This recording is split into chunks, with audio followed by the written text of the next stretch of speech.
The main character's name is Torino Kazuya. He is 26 years old. He is an ordinary Japanese man. He considers himself an ordinary office worker, or at least he was.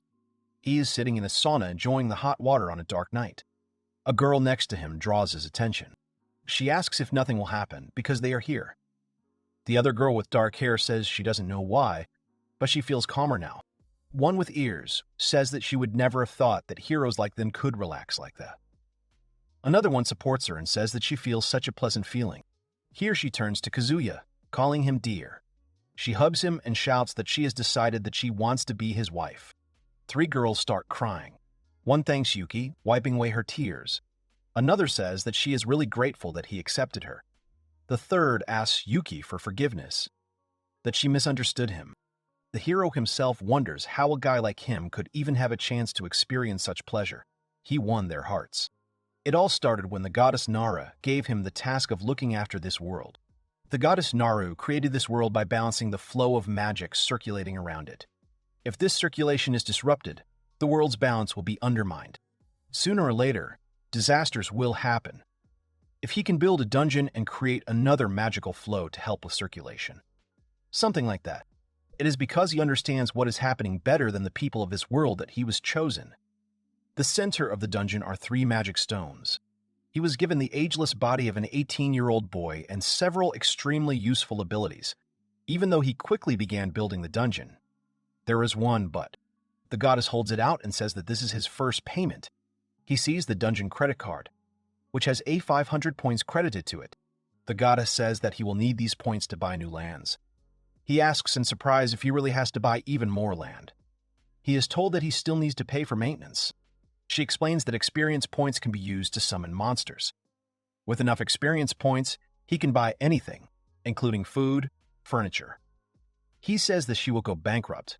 He even has less money than before. Kazuya asks how he can get more experience points. The goddess asks him what the purpose of this dungeon is.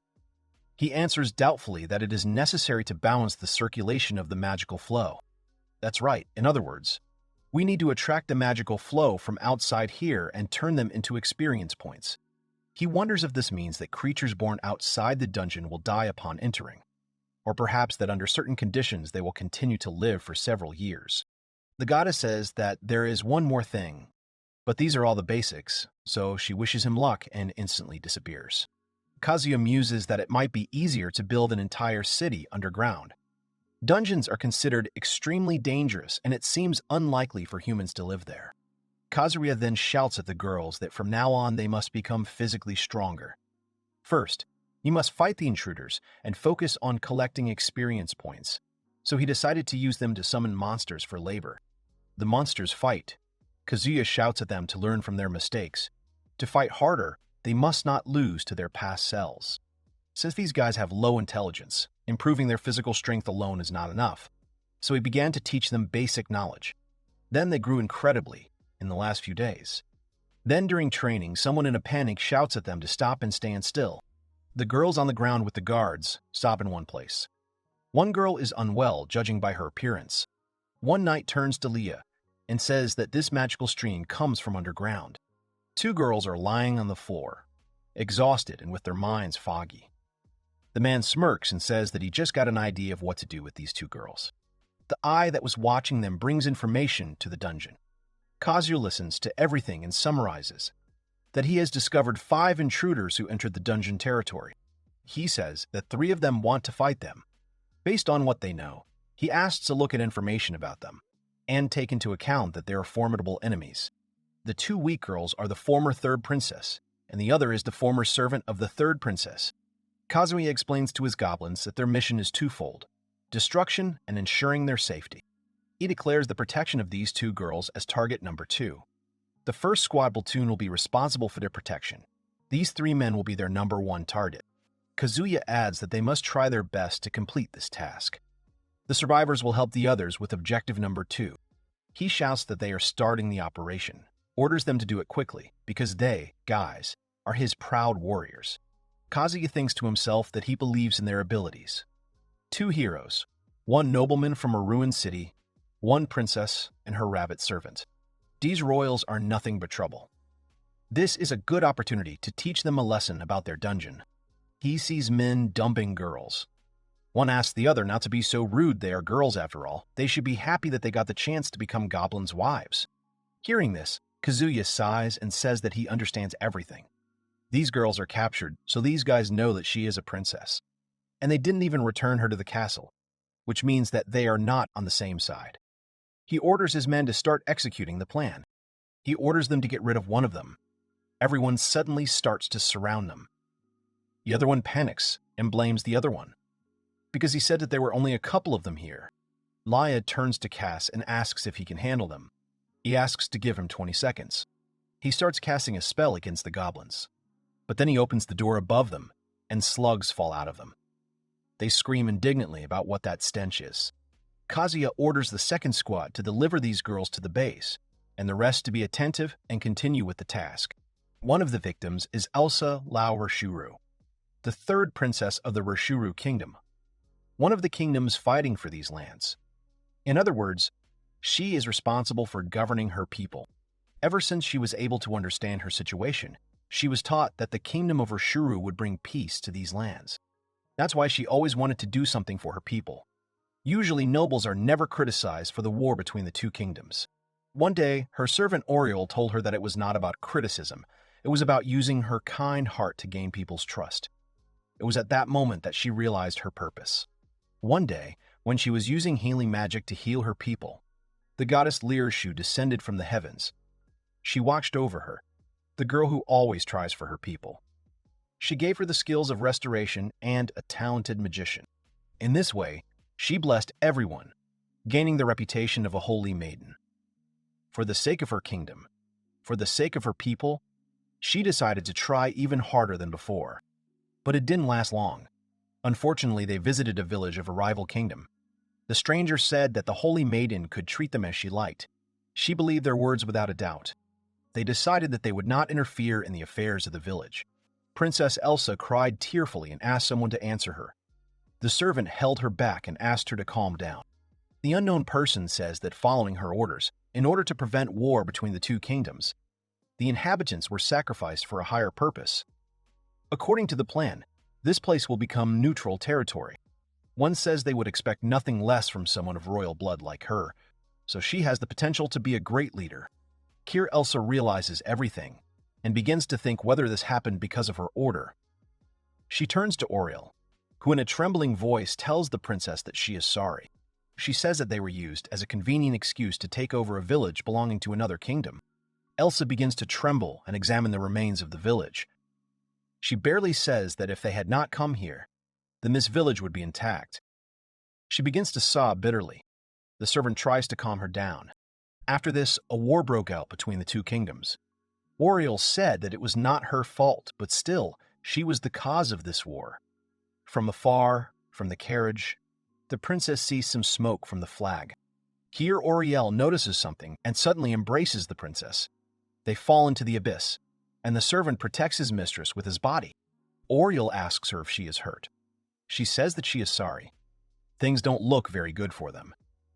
Oriole starts telling the princess that she is really sorry. Elsa looks up and sees her injured leg. She says she will heal it, but then loses consciousness and continues to roll down the cliff.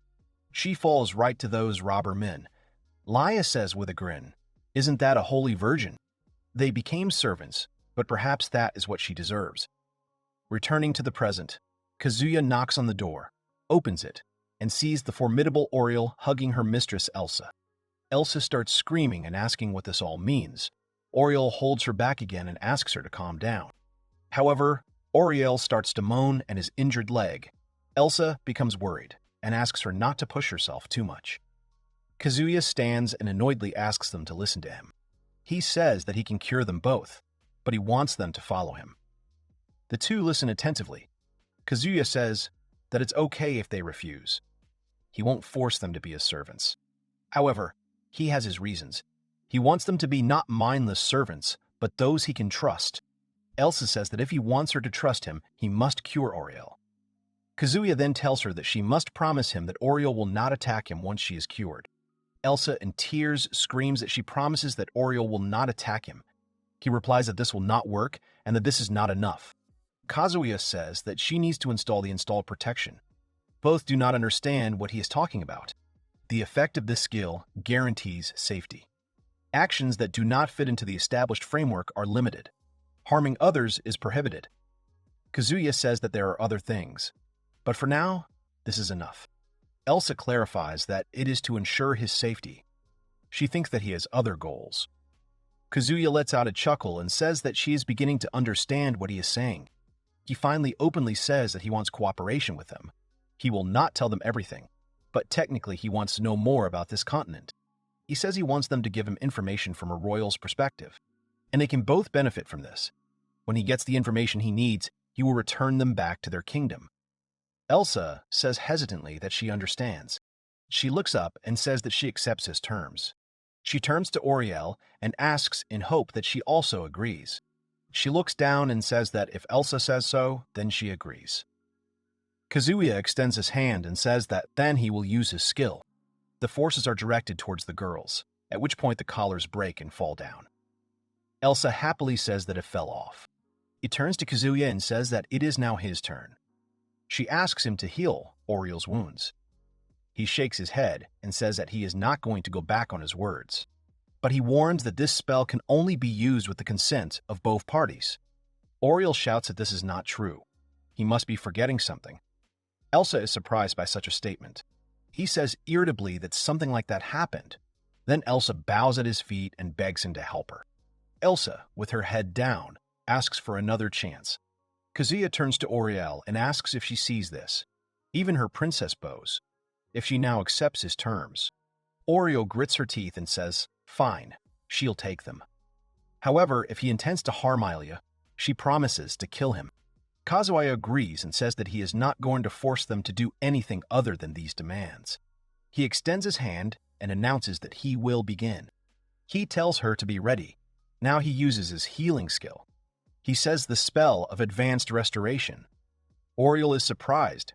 Elsa is shocked. Because this is a very difficult healing skill. Is he really a master healer? Elsa immediately introduces herself to him and asks if she can ask his name. Oriel examines his injury and moves freely. Kazuya was already moving towards the exit. But then he turns around and says that it is his fault. He says that his name is Yuki, and he's the master of the dungeon. The girls freeze in horror, saying and realizing that he is the master of the dungeon. Oriel says in horror that this is impossible. Elsa turns to Yuki and asks if he is really the dungeon master. Yuki doesn't understand. Does she really not believe him? Oriel openly admits that he is not quite what they thought a dungeon master should be. Yuki holds out a certain stone and says that if they are still not sure who he is, then this is the proof. It is the core of the dungeon. He says that through it he is connected with this world. It seems that even his life depends on it. He only realized this after the previous owner handed over control of the dungeon to him. That's all he knows about it for now. He admits that he has no idea about any other dungeon masters they are talking about. He privately doesn't understand why he still has to continue lying. Even Yuki is just a pseudonym. Elsa cautiously asks again if it is really true. What he just said. He decided to get more information about this world from Elsa and her friend. If the dungeons are safe enough, dungeons can become hunting grounds or training grounds for knights and hunters. If the magic level increases, they become targets for conquest. The people who manage the dungeons are called dungeon masters. The caves where the dungeon masters live are guarded by guards, and the level of this guard determines the overall danger level of the dungeon. Heroes receive titles according to their skills. Among them, the strongest are heroes from other worlds. Even he knows little about them. The description of the Demon Lord is rather vague, but that's what they call them. It has been confirmed that there are only 2 of them left on his continent. Among the races, we can distinguish beastmen, elves, and humans. And in the human race alone, there are even more branches. Yuki asks Elsa if she can tell him more about this continent. She replies that, of course she can. They are now in the territory of the Roshuru Kingdom. Roshuru is one of the 5 largest kingdoms on the continent. Elsa says that she is its 3rd princess. Elsa told Yuki about who she is, and the details of everything that happened earlier. Yuki thoughtfully says that he understands. Then Elsa says that she wants to ask him for a favor. They ask him to punish the men who captured and enslaved them. They ask if he could consider executing them. Yuki says that he understands their feelings. Oriel stands up and shouts that he cannot let someone who treated the princess so horribly just get away with it.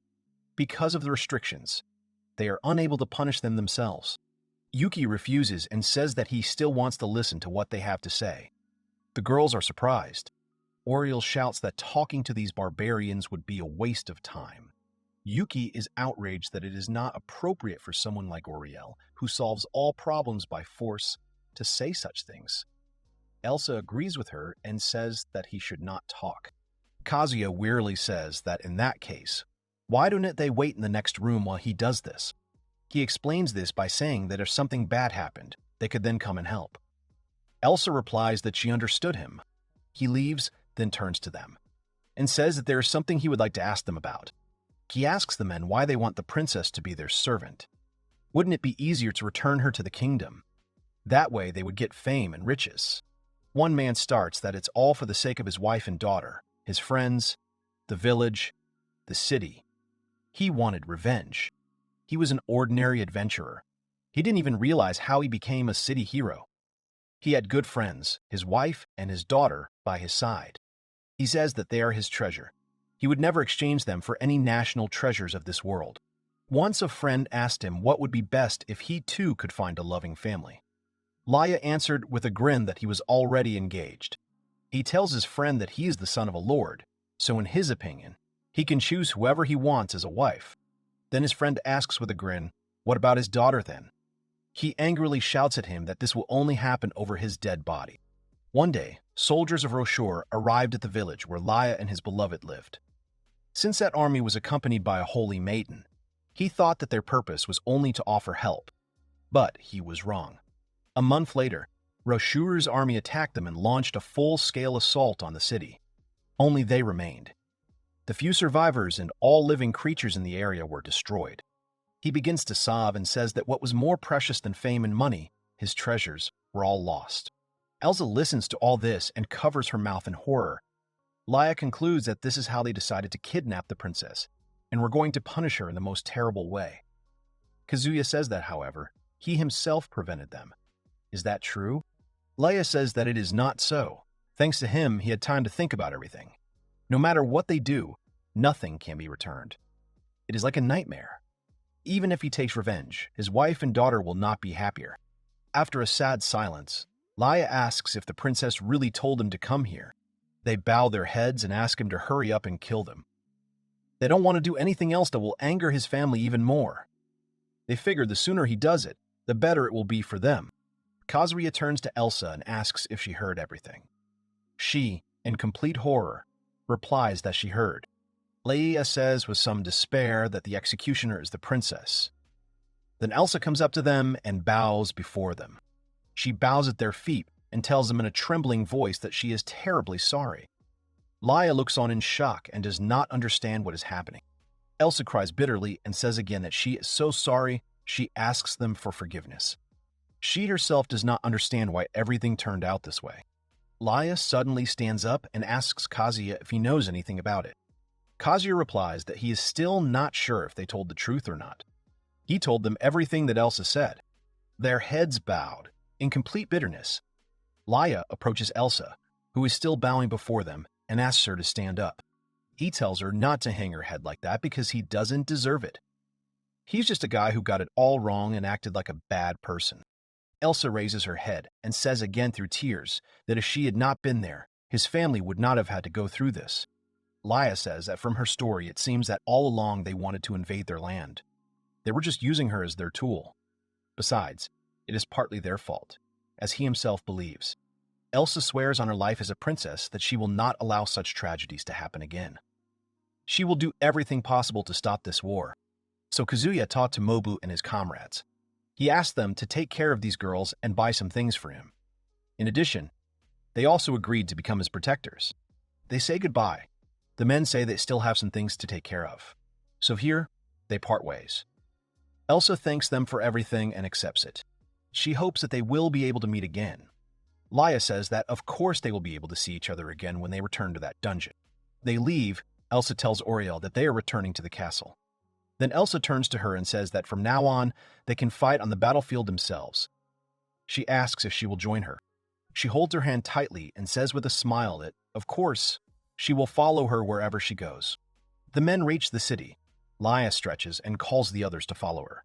One stops him and asks him if he didn't hear what Yuki said. Most likely there will be even more problems now. Laya replies that at least they should see what the royal castle is like. He didn't say it was urgent, so he thinks that he has picked up a servant to run errands for him along the way. The other one is indignant at his behavior, and the third one just laughs. He says that he hasn't changed a bit, capricious as always. The other one laughs and says that he is what he is. One invites the other to take a walk around the city. At this time, a knight meets the girls in the palace and tells Elsa that she is so glad that she is okay. They embrace. The sister says that when she saw the wreckage of her carriage, she thought she was dead. Oriel looks on and says that it makes sense that she is incredibly happy. The sister orders the servants to prepare and serve tea and Elsa's favorite sweets. She demands that the order be carried out quickly. Elsa tells her sister Chi that it's too much and she's embarrassed. She replies that it's not just for her, and she can't eat it all by herself. Oriel watches their conversation from afar and remembers Yuki's words at the same time. He told her to listen carefully if he wanted to protect Elsa and voices his assumptions. She thinks that he discussed this only with her. He said that in the worst case, there is someone in the royal palace who wants to get rid of Elsa, so she must always be on guard. The sisters drink tea. Chi says it's delicious and asks Elsa to try it. She sits awkwardly and asks her sister not to be so hasty. She tries it and says that the taste is a little unusual. Chi breathes heavily. Her hands begin to shake. She falls down abruptly. Oriel runs up to her. Chi's little sister's name is Sararia. Then a fat man suddenly comes up to them and starts shouting. Sararia is breathing heavily and is asked if she is okay. The man shouts that it is too late. Sararia was harmed by an intruder pretending to be Elsa. Elsa does not understand why Prime Minister Roval is here. Elsa jerks her sister in horror. Oriel asks her to calm down. She tells her that with her healing magic, everything will be fine, she can be saved. She remembers this and says that she understood everything. They hear the minister screaming again, telling no one to move. He claims that she is trying to kill Sararia. He orders the guards to catch this lying princess immediately. Sararia, in pain, tells them to run. Oriel hears. Oriel gets up asking Elsa and Sararia for forgiveness in advance. She twitches and screams at her to let go. Because little sister Chi is still wounded, she must save little sister Chi. Oriel uses her magic and blinds everyone. And then they jump out of the tower, which everyone else sees, including those men with Laya. One says that it seems she is carrying someone, which means that they are okay now. The other says that he doesn't know yet, by the way. Shouldn't they save them? Another says that it seems that Yuki's assumption was correct. What is even worse than being forgotten is when your own country is about to be taken away. He says that Elsa was sacrificed to lower the kingdom's reputation. The war will only continue if the Holy Maiden loses her good name as well. In addition, all the neighboring countries will eventually form an alliance against Roshur. If this happens, the king may lose his influence. The people behind it all will finally reveal themselves. The prime minister says that the king cannot be trusted. Let them listen to him. Everything he said is just his assumptions, but they should take them into account. Yuki told them that they still didn't know who was behind all of this. If he wanted to put his plans into action, the best opportunity would be right after Elsa returned to the castle, because he would think she was dead. They suspect it is someone of royal blood. Yuki said that if he were, he would have killed one or two more people along with Elsa to hide his plan. One of the men didn't understand that if Yuki had figured it all out so well, why didn't he save her first? The other one asked him not to be stupid. He explains that the royal guards will eventually go underground. Their power is enough to destroy them all. The other believes that this is the case, however. What Yuki is really thinking, he believes that things could get much worse. Oriel runs past them with the princesses. The men signal them to run. Oriel thanks them for their help. The knights approach the men and ask if they have seen a woman with two girls on her shoulders. The man voluntarily points to the side and says that they ran there. At this time, Yuki watches everything and says that this is how they gather their forces. Behind him stands a worried Elsa. He asks what the matter is. She says that these people are the main forces of the kingdom. They are the best in the country. She awkwardly says that she doesn't want to say it, however. Then Sister Chu interrupts her and yells in anger, asking if he even understands their current situation. She screams at Yuki that he will kill himself, her and Elsa too. Even if they follow him, if things continue like this, there is no hope. Yuki says tiredly and emotionlessly that then he has no choice. He thinks that he will choose Elsa as the new dungeon master. She does not understand what is happening at all. She asks what he's even talking about. Isn't he the master of this dungeon now? Yuki says they don't know that, but if they find out about him now, then everything will only get more complicated. If they are talking about negotiations, then Elsa can handle it. All she has to do is say that Seraria is alive and well. Wouldn't that solve everything? Elsa screams in horror that he is just handing over his job to him like that. Seraria asks if it is possible that he wants Elsa to be his bait, as the dungeon master. She heard from Elsa that he would die if the dungeon core was lost. So if Elsa died because of him, she would spread the news throughout the kingdom that the magical core of this dungeon was still working perfectly. Yuki says that he is quite sure that it was the Prime Minister who deliberately allowed them to come here. So since they left the castle, they are as good as dead. Seraria replies that she does not care. She says menacingly that if Elsa dies, this whole world means nothing to her. She threatens to kill them both with her own hands, including Roval. There is silence. Then Yuki starts laughing, which horrifies Seraria. He asks for forgiveness and says that she is right. Everything was supposed to be like that, or at least that is what he told Elsa.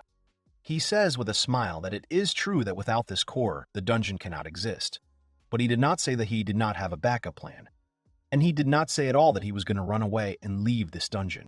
He shows the stone and adds that, although he has prepared a retreat route if necessary, everyone reacts in shock, and Yuki says that he still hasn't decided whether he should go or not. Suddenly, a screen appears in front of the soldiers, which frightens them. Elsa appears on the screen and introduces herself to them. She says she hopes they will all listen to what she has to say. The poisoning incident was just a misunderstanding. Elsa says with a smile that her sister is here with her now, alive and well. Seraria appears and says that Elsa will also confirm that she is real. The soldiers are informed that this entire chain of events was staged to get rid of them, members of the royal family. One soldier, captain of the guard. Alex says that they said what they wanted, and they listened to them carefully. However, there is still no conclusive evidence that the two of them are actually princesses of the kingdom. The whole crowd supports him. Alex says that they will make the final decision themselves after they thoroughly check both of them. Elsa shouts that she will be grateful to them. Celsa shouts that she will be grateful to them, so she asks to order her soldiers to retreat immediately. Seraria gets angry, calling Alex so stubborn. She turns to Yuki with displeasure and asks what he will do now. She yells that this entire dungeon only has 3 newly built levels. She screams that they should hurry and escape, but in an instant, all the soldiers on the screen suddenly fall down. The girls all look on in shock. The soldiers didn't notice the sign asking them to walk carefully along this path in groups of 6. Yuki says that even after he clearly wrote out the rules before entering, they still simply ignored it. Seraria yells that he can't lure people into pitfalls like that. She asks how low he can sink. Yuki asks what she means. Seraria asks him to at least fight them fairly. Yuki asks Oriel if there aren't traps like this in other dungeons. She replies that there actually are. Yuki begins to think hard. Seraria continues to scream. She can't understand why he didn't dare to fight them fairly. It's dishonorable. Yuki then asks her if it's fair to attack a newly created dungeon. Seraria angrily yells that those are 2 completely different things, so stop changing the subject. Yuki turns to her and asks if they have a strategist or someone similar in the kingdom. Seraria doesn't understand anything and asks what a strategist is. Yuki explains that it is the person who manages the various strategies and formations during battle. Ta says that it is rather meaningless. No matter how strong the troops or the numbers, it is impossible to win without a blessing. Yuki says that a good strategist is able to make his army invincible in battle, but a great strategist is able to force the enemy to surrender before the battle even begins. Seraria doesn't understand and asks what he means. Yuki replies that in his country it's a famous saying. We need to think about a strategy to minimize the losses among our soldiers. Seraria does not calm down and continues to shout. What is he even talking about? Because the enemy is already here. They have no time to think about losses. She starts coughing. Yuki asks, but she still doesn't understand it. Sararia says in surprise that they still haven't lost a single soldier. They look at the screen. Yuki says that they finally decided to read the rules. The soldiers go deeper into the corridor and encounter a monster, a bloody minotaur of level 95. They begin to tremble in horror and fear. Sararia still understands and asks why he is not moving. Let him order him to do something. Yuki calmly says that everything will be in a second. He ordered him to clean up the remaining soldiers. In an instant, the ground under their feet disappears. The soldiers fall down. Sararia starts to tremble and then shouts that this is a trick again. Since he has already decided to play dirty, why not get rid of them all at once? Yuki tells her to watch, as the noise has attracted another squad. Sararia asks if he was planning on luring another squad all along. He says that if they had fought those guys, the others would have simply retreated. Their main goal is to force the soldiers to retreat. Elsa asks how they can force them to surrender. There are still 1,000 soldiers left. Yuki talks about digging a hole right under this road. Elsa says that then they will be completely isolated. Elsa doesn't understand why they would surrender to them then. Sararia asks Elsa what they need to live. She happily asks if that's not food. After that comes the question, do these guys have food with them now? This means that their only way out of here is to defeat them, including the Minotaur and the many traps in their dungeon. Sararia asks if it is even possible to achieve a flawless victory without any losses. Yuki informs them that another squad is coming. Yuki blissfully says that now all that remains is to wait until they start crawling on their knees before him, begging. Sararia asks why he wants to force them to surrender. With this pit, he can do with them whatever he wants. Yuki says that he refuses to let precious lives be wasted before his eyes. Elsa falls for his words. Sararia calls him a liar. Yuki says that she is right because he needs them for something else. They ask him, and for what? Yuki says that no matter how they look at it, this plan turns out to be the most beneficial. Firstly, he wants her kingdom to recognize his dungeon and him, the one who will rule it. That's why he planned to ask Elsa to take part in the negotiations. But then she got caught up in this mess. He told Elsa to take over the dungeon so she could continue the negotiations. He thought they could still resolve the matter peacefully if everything was cleared up. Sararia replies that she understands everything. She says that when they return, she promises to help him in any way possible. Yuki expresses surprise and gratitude. He adds that even if the soldiers are on his side, there is something he can only ask of Ruval. Then the Laya appears on the screen, says hello, and says that, as Yuki said, he found out the whole truth. The girls are surprised. Laya says that during his investigation he came across one girl. In front of him stands a girl in glasses and a raincoat. A little earlier this girl was surrounded by men. She tried to get out and said that she was in a hurry and it was very important. The men asked with great appetite where she was going. Why didn't she just stay and have fun with them? Here, Laya interrupts them with her shout, ordering them to stop this right now. They turn around and ask what the matter is. They start getting angry, shouting. Didn't he hear what they said? Is he deaf? They think this guy needs to be taught a lesson. So he got rid of the men and turned to the girl, calling her little lady. Where is she going? He adds that she looks very familiar. He asks that they have met before. The girl takes off her hood and says that she came from the Holy Kingdom of Rida. Her name is Loria. Her full name is Loria Rida. She is the Holy Maiden of the Kingdom of Rida. Everyone recognized her immediately. Sararia notices that Luria speaks in the past tense and wonders what this means. Luria sadly replies that it is so, she is no longer a holy virgin. Yuki says with displeasure that there are so many holy virgins now. He asks if this is it a job? Elsa screams that this is not what should be said. He is incredibly rude to Luria. Sararia also screams that Luria is an outstanding and amazing figure in the world history of holy maidens. Yuki says that now history has appeared. Yuki says that he has already figured out some things, but could she explain it to them herself? Luria says that, of course, she will explain everything. She says that all this happened because the Holy Kingdom of Rydia wanted to get rid of Elsa. Elsa is frightened and asks again if she should really get rid of her. Sararia says that the key factor was that she was the one who received Lalisha's blessing. Luria says that with the appearance of a new holy virgin, all is well as long as she is a symbol of only one kingdom. But when her influence begins to spread to other countries, it is a terrible shame and humiliation for Riteri, one of the large kingdoms. Hearing about this, she immediately rushed to the castle, and then heard rumors about Elsa being kidnapped, and Seraria also disappearing. She really had no idea what to do about it.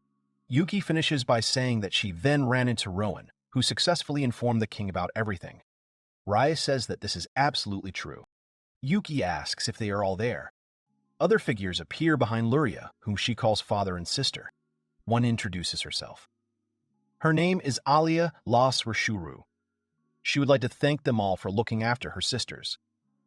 The man says that he is the 6th Rashuru. Seraria is indignant why the old man is also here. Roshuru says that her father was almost killed too. Everyone covers their mouths in horror.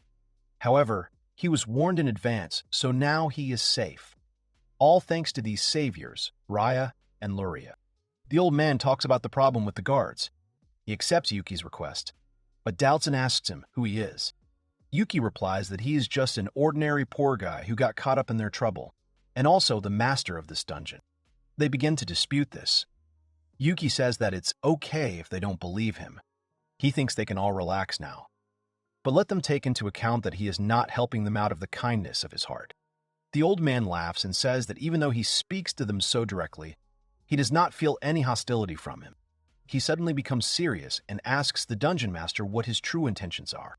Yuki openly says that he plans to rebuild the surrounding villages and towns, which is why he wants people to stop being wary of the place and continue to live, trade, and do business here. The old man asks if he can ask why he needs all this. So Yuki explains everything about experience, points to them. The old man replies that everything is clear to him. It will be much more profitable to turn this place into a peaceful residential area than into a war zone. So after considering the consequences, he decided to choose this method. Then isn't his situation now meaningless? Yuki then replies that in the end he was able to capture all of his royal guards without any losses on either side. The old man is seriously surprised. Yuki says that no matter how you look at it, such a victory is only possible in a legendary level dungeon like this, so there won't be any more problems if he returns all of his troops to them safe and sound. Seraria says that if news of the total defeat of the fear spreads, Roshur may once again become Raita's main target. Yuki replies that if that's the case, then isn't killing Elsa the best solution? Elsa starts to cry and scream that she will be killed anyway.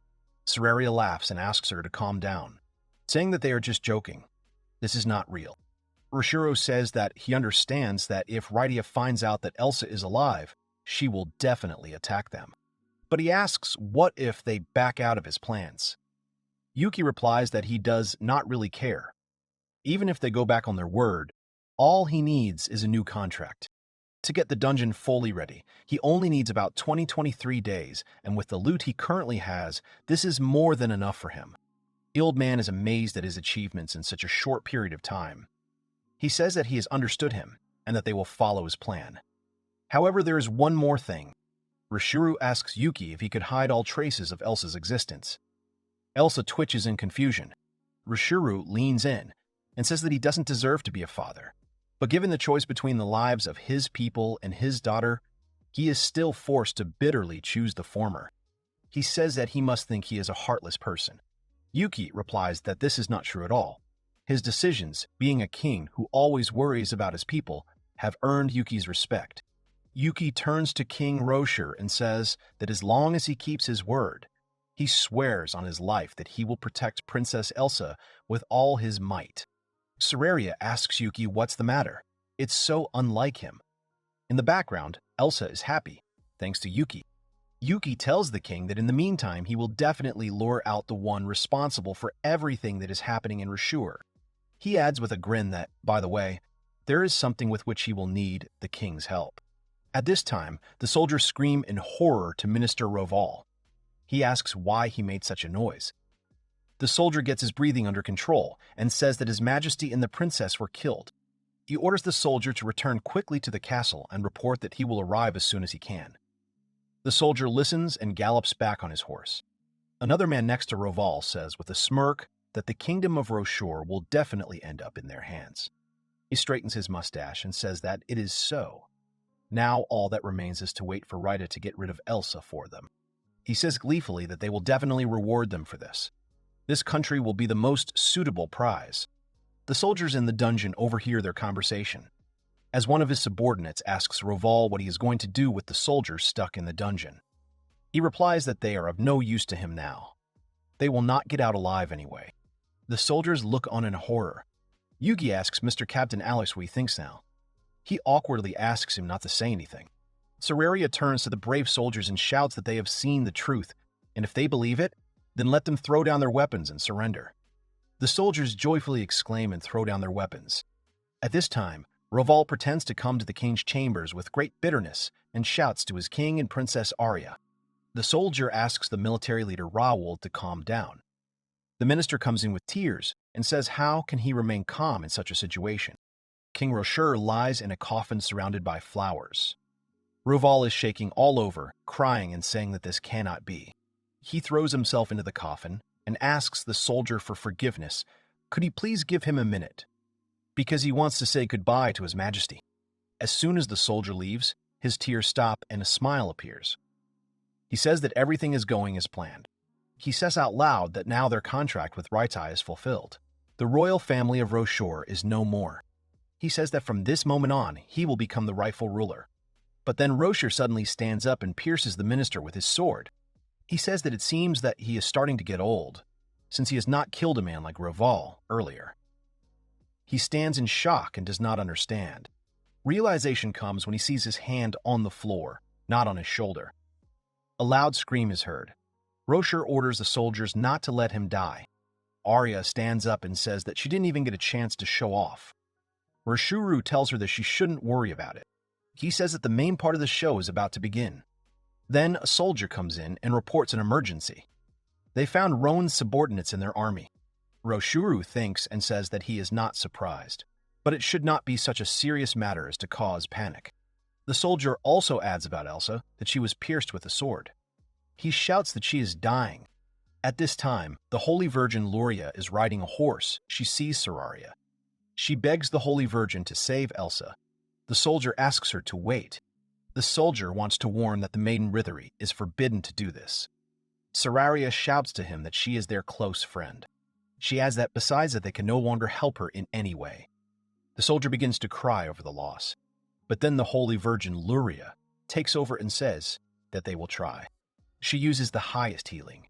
At different times, people's wounds no longer hurt, someone's temperature returns to normal, and an old man's back pain disappears.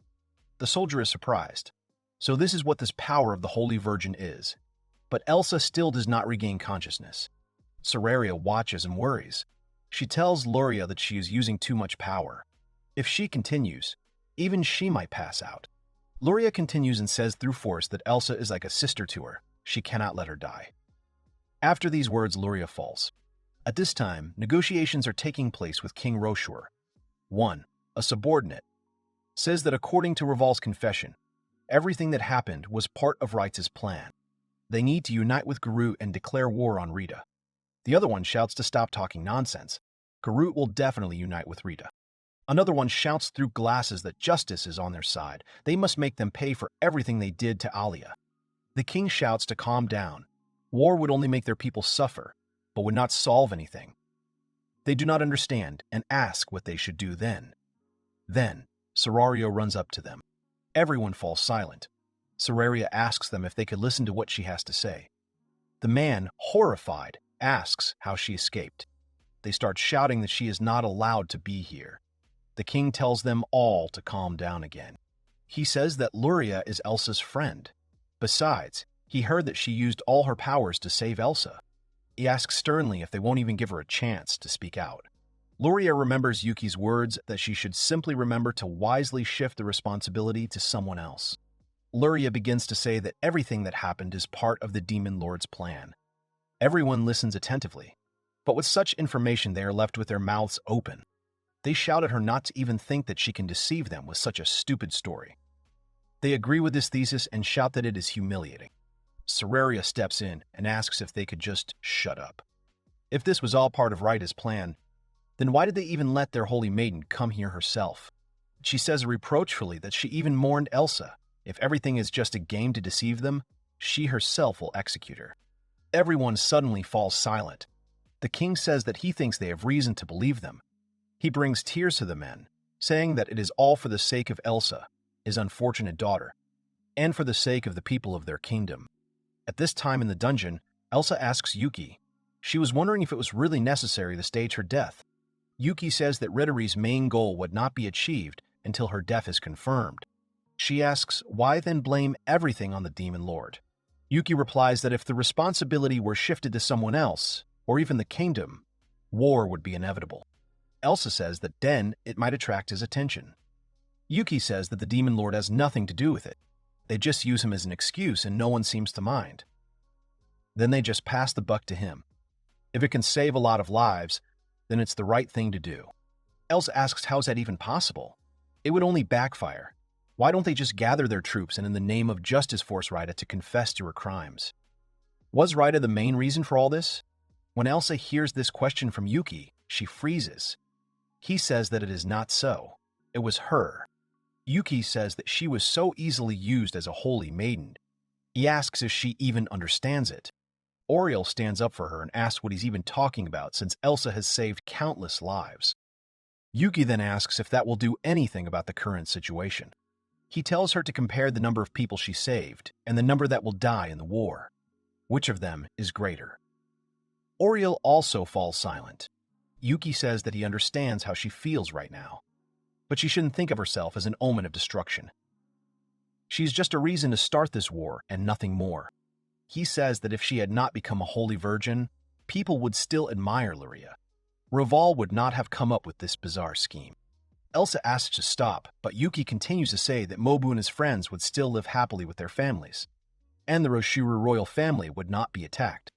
Elsa, horrified, begins to sob and scream in denial. Oriel is angry. How could he even say such a thing to Alia? Yuki says that he is simply answering her questions. Elsa, exhausted, says that now she doesn't even know what to do, what horrors await her in the future. She thought that if she became a holy virgin, it would be the most beautiful dream come true. Yuki says that maybe that's why she was able to help everyone by giving it her all. He says it is true that her situation has caused some unfortunate events, but it has saved many lives. Yuki puts her hand on Elsa's head and asks her to remain the holy maiden she dreamed of being. Let her do it for the sake of the people who believed in her title. It doesn't matter what happens, because she saved many. He asks her who she thinks is the most unfortunate to suffer from all of this. Elsa suggests the Demon Lord. But Yuki hangs his head in tiredness and irritation at Elsa's stupid words. He tells her that it affected those living here the most. Elsa is surprised and says that it makes sense. But does he understand how many people will become subordinates after this? Elsa looks away and says that all she can do now is pay with her life. Yuki irritably asks her to stop talking such nonsense. He asks if she remembers what he tried to build in this dungeon. Elsa replies that it was cities and villages. At this point, both are surprised to realize what he wants to do. Yuki says that they are lucky that there is human trafficking going on right now. They can ask the king to ransom them all. Elsa asks if he is really going to force them to work for him. Yuki is indignant and asks what kind of bad person she thinks he is. He tells them that he will give them the position of guards in a way, and that way they will still be able to live their own lives. Elsa happily says that this means that the servants will live a happy life. Yuki replies that he doesn't know if he can do it, but it's worth a try. He hands the girls something and says that he's still new to this kind of thing, so he'll let Elsa manage the dungeon for him. He hands her an immigration plan for the dungeon and says that now he can try what her father has been doing all these years. He says that as a first chance, Mobu and his friends will buy them all these beastmen. Yuki laughs at the boys and tells everyone to now take a close look at the girls and pass judgment on the Mobu squad's hobbies. Leia is scared of what he means by passing judgment. Yuki introduces himself and says that from now on they will all be officially employed by him. One of the girls is confused and asks if they are not supposed to be servants.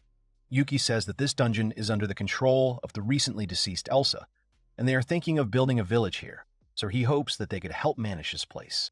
One suggests that this means they will be their guinea pigs. She asks if she is right. Yuki shakes her head and replies that it is not. Yuki replies that this was the last will of the deceased Elsa.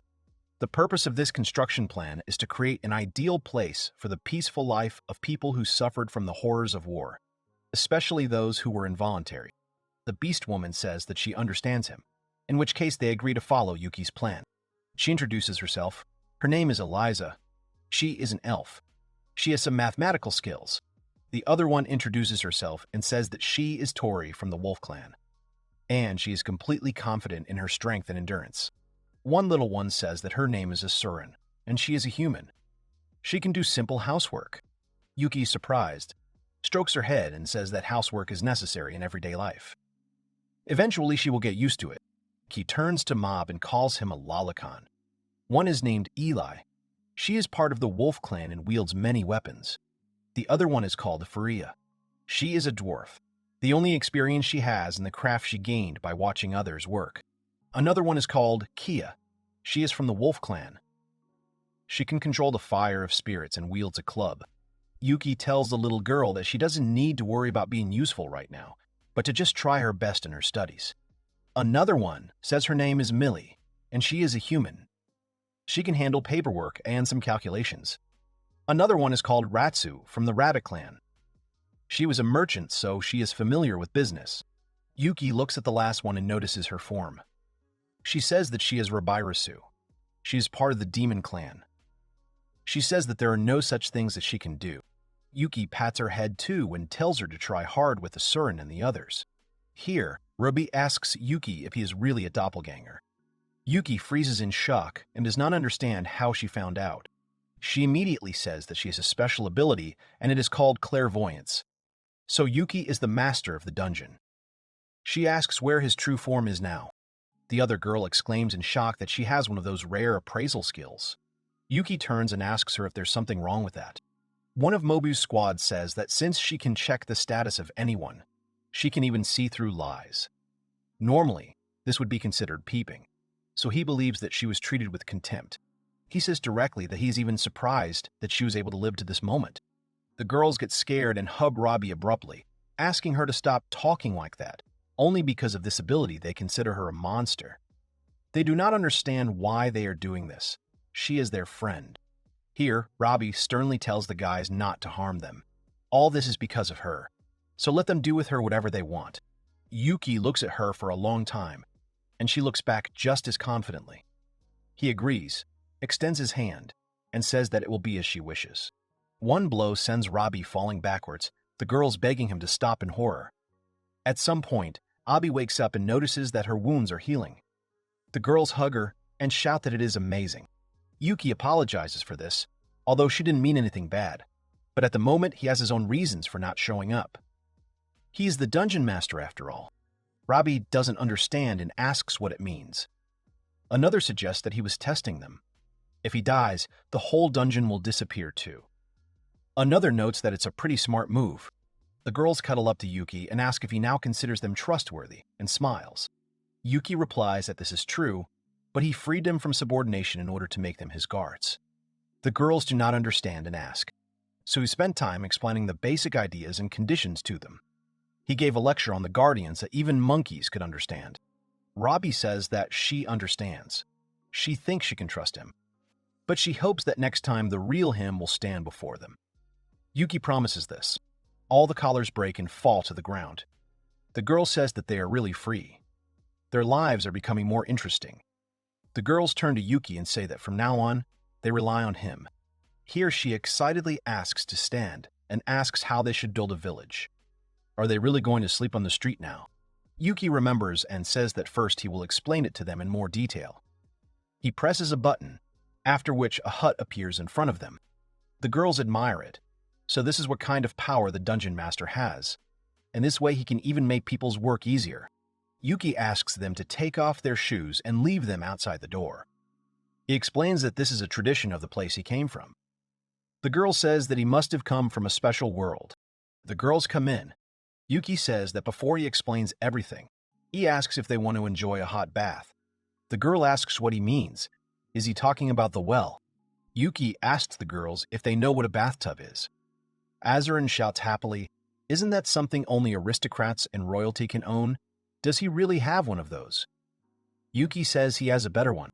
He snaps his fingers, points, and says that he has an open-air hot spring. All the girls say in admiration that it is amazing. Yuki explains that the small towel is used to wash off the soap from the stele. Afterwards, they must use the large one to dry themselves off. The girls are happy that he even has soap. Yuki assumes that they know everything about shampoo and conditioner. The girls openly answer that they have no idea. At this point, all the girls take off their clothes, which embarrasses Yuki. One girl climbs up to him to hug him. Yuki says that he didn't call them here to be his guards for that at all. And the girl says that in the end, they serve him. She asks him to just consider it their gratitude. She asks him to bathe with them. Yuki gives in. He gives the instructions. First, they have to use the shower like this. The girls are surprised by the hot water and that the water is coming out of a strange stick. Yuki reminds them not to forget to adjust the water temperature. He says that they need to rinse the body. They should soap it with a small towel and then rinse it well. He asks them not to use soap to wash their hair. He turns to Azurin and asks her not to forget to wash the soap behind her ears and not to forget to wash Faria's feet. He tells Robbie to wash her uniforms, and she complains that they are heavy, and then asks if he could help her.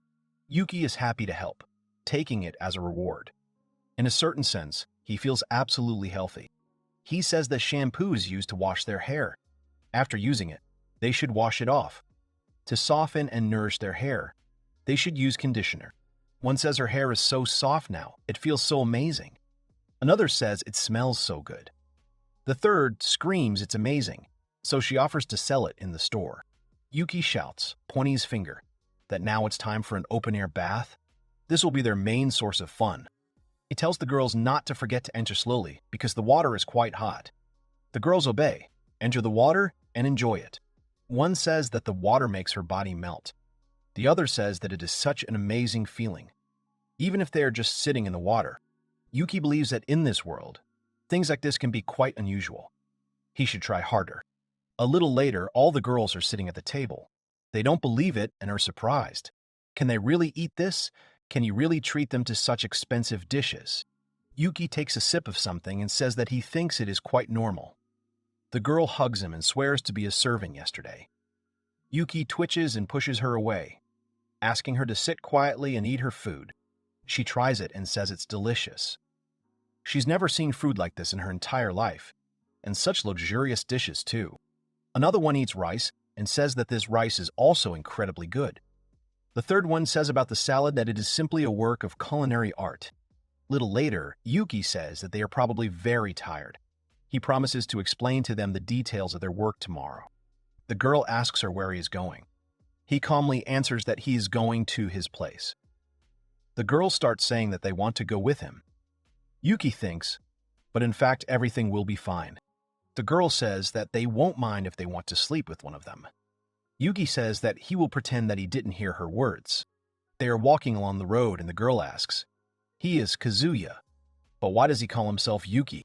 Yuki strokes Ravi and says that even if she knows something, let her do him a favor and not say it out loud. She agrees. Yuki thanks her. Ravi asks him what she means. Yuki says that he has his own secrets, and because they are secrets, he wants to hide them from other people. Little Azurin squeezes his hand. Yuki turns and asks, "What's the matter?" A little girl tearfully says that she needs to go to the toilet. She asks permission if she can do it right there or if she should go outside. Yuki panics and asks her to hold on for just a second, and takes her to another room. He shows her the toilet and asks her to sit down quickly. The girl sits down facing her back and presses herself against him, surprising and annoying Yuki. He tries to deal with her, but he screams so much that he can't do it while he's looking at her. Tarabi looks at him reproachfully and asks if he could stop doing such strange things so suddenly. Yuki shouts that she is completely wrong. How can she even say such dirty things? A little later, Yuki gathers everyone and tells them about managing the dungeon. He says that he will give them his powers as a master, so they can build a completely new dungeon. They scream in shock. Will he really allow them to become the masters of the place? The girls ask again what he is going to do. Does he really want to make them masters too? Yuki says that although it is not with full control, but if for some reason he dies, if they do the right things, they can take full ownership. The girls say that they understand. A kind of insurance. Yuki says that first he wants them all to listen to his circumstances as the master of the dungeon. At this time, one sits with documents and says that it was definitely deceptive. Just think that she would be chosen to deal with these. Yuki says that she would try to spend the experience points received from the dungeon to return home. The girl asks Yuki if she can find out the monthly income of this dungeon. Was it a good choice to spend 2,000 experience points on an inn when they want to build a village and a town as well, which is questionable? Yuki tells her not to worry, because he still has 49,000 experience points left. The girls scream in shock. Where could such a large number come from? Yuki says that he will start by introducing these two. Elsa comes out and says that she is pleased to meet them. Oriel also introduces herself and says that she is Elsa's servant.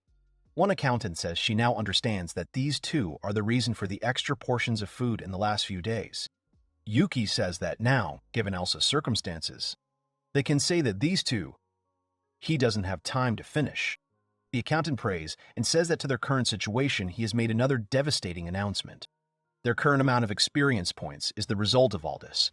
Not to mention that they are receiving support from the kingdom, so they just need to do it, which is what Yuki is suspected of wanting. She asks Yuki why he should tell them the truth about Elsa's fake death. He replies that it's because Elsa will also need to know about their plan. So to speak, it's for her sake. They continue their discussion, but then one of them suddenly shouts to everyone that she will not accept this. She stands up and throws a glass towards Elsa. This girl is screaming in anger. Why are they hiding this woman? Everyone knows about her. How can they still treat her so respectfully? She points her finger at her and screams that it was all because of this woman, this stupid holy maiden, that they were made servants, their village and lives, the amount of blood on her hands. She asks everyone if they have all forgotten about it. She demands that she bring them back, her dear family and the people of her village too. Kaya also starts to boil and says that it is because of her that all the people of the village died. She stands up, clenches her fist, and says that she will kill her. She screams she will kill her just like her brother was killed. But Mobu stops her from behind, holding her by the elbows. She keeps screaming why he didn't kill her when they first met. If she had died then, everything would be fine now. Everyone is silent.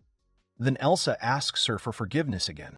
She leans over and says it's all because of her stupidity. The girl yells at her to shut up and not start apologizing. The girl falls silent, hiding her gaze. Then she raises her head in tears and says that nothing can be changed.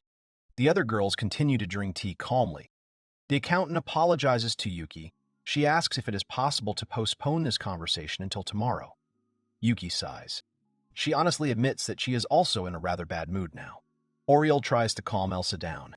Here, the little girls come up to Elsa and start thanking her for her help. Elsa looks at them in surprise and doesn't understand. Little Azurin says that Elsa may not remember, but when the soldier's hand was cut off, Elsa suddenly ran to him to heal him. Another says that Millie still doesn't understand a lot of things, but she knows that Elsa is not a bad person at all. The girls say with a smile that the fact that they are alive right now is all thanks to her, Elsa. Elsa starts to blush and then hugs the girls tightly, asking for forgiveness and thanking them. A little later, Azurin approaches the one who started the riot, saying that Yuki just taught her how to make them. He said that they are called onigiri, and that they are delicious. Azurin smiles softly at her gloomy expression and asks her to cheer up. She takes them and thanks her. Yuki looks around and asks where Ratsu is. The other one says, didn't she say she was going to bathe in the hot spring? As expected, they still want him to join them. The girls are happy and ask him to come with them. In the end, everyone goes into the water. Ratsu sees him and asks if he accidentally wanted to go with her. He denies it and says that this is actually the men's half. She adds that, as expected, even she is confused after yesterday. Azurin listens to her attentively. Ratsu washes her face and says that while it's embarrassing to summon, even she doesn't like Elsa joining their plan. Yuki listens to her.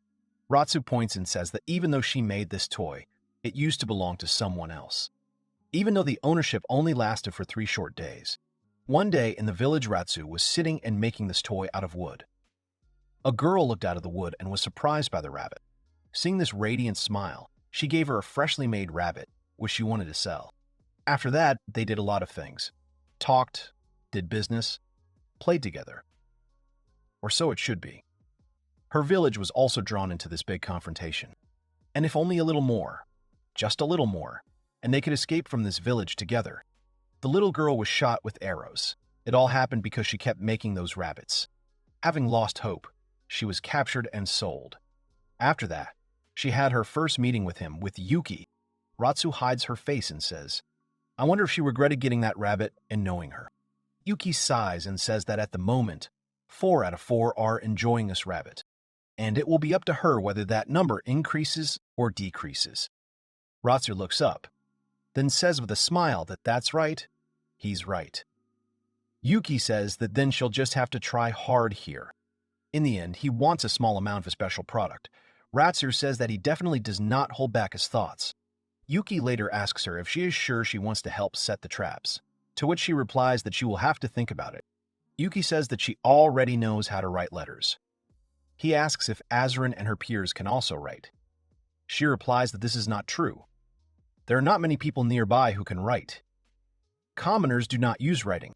Yuki asks in surprise if she was born into a noble family. She replies that it is not something she wants to discuss. She asks him to trust her. She will always be with Yuki. Yuki asks, since their first meeting, how can she trust him so much? He was only able to keep his promise once, and it is not a fact that he will be able to do this constantly. Ratsu says that it's just that Yuki kept their promise once, that's why, and in the future, that no one will treat them badly. That's what she believes in. Yuki asks in surprise that she can actually read minds. She says that until she trusts them completely, it is impossible. That is why she was unable to read her family's minds the last time. She and this person must be in close contact. Yuki asks if she's sure she can tell you her secret so easily. Isn't that the main reason you became a servant? She replies that she was simply explaining the description of her skill. She never thought that she would ever see such peaceful faces again. And for that, she is grateful to him. Yuki says that he is simply using them all for his own needs, that's all. He is sure that she, who can read minds, understands what he means. She replies that he is right. Even children know how difficult it is for different races to get along with each other. Yuki says that even though he doesn't want to drag them into this, given the situation, he couldn't avoid it. In the end, he's just using them all for his own desires. And even worse, what if he just lets them live peacefully like this while he's on the front lines? Then Ratsu slaps him hard. Yuki panics and asks if she's not using her skill. She replies that it's all for Yuki's sake, so it's okay. By the way, she forbids him to have such thoughts. They've already thought everything through and want to follow Yuki. She calls him her beloved master and says that she will follow him from the beginning to the end, in weal or woe, as his sword and a shield.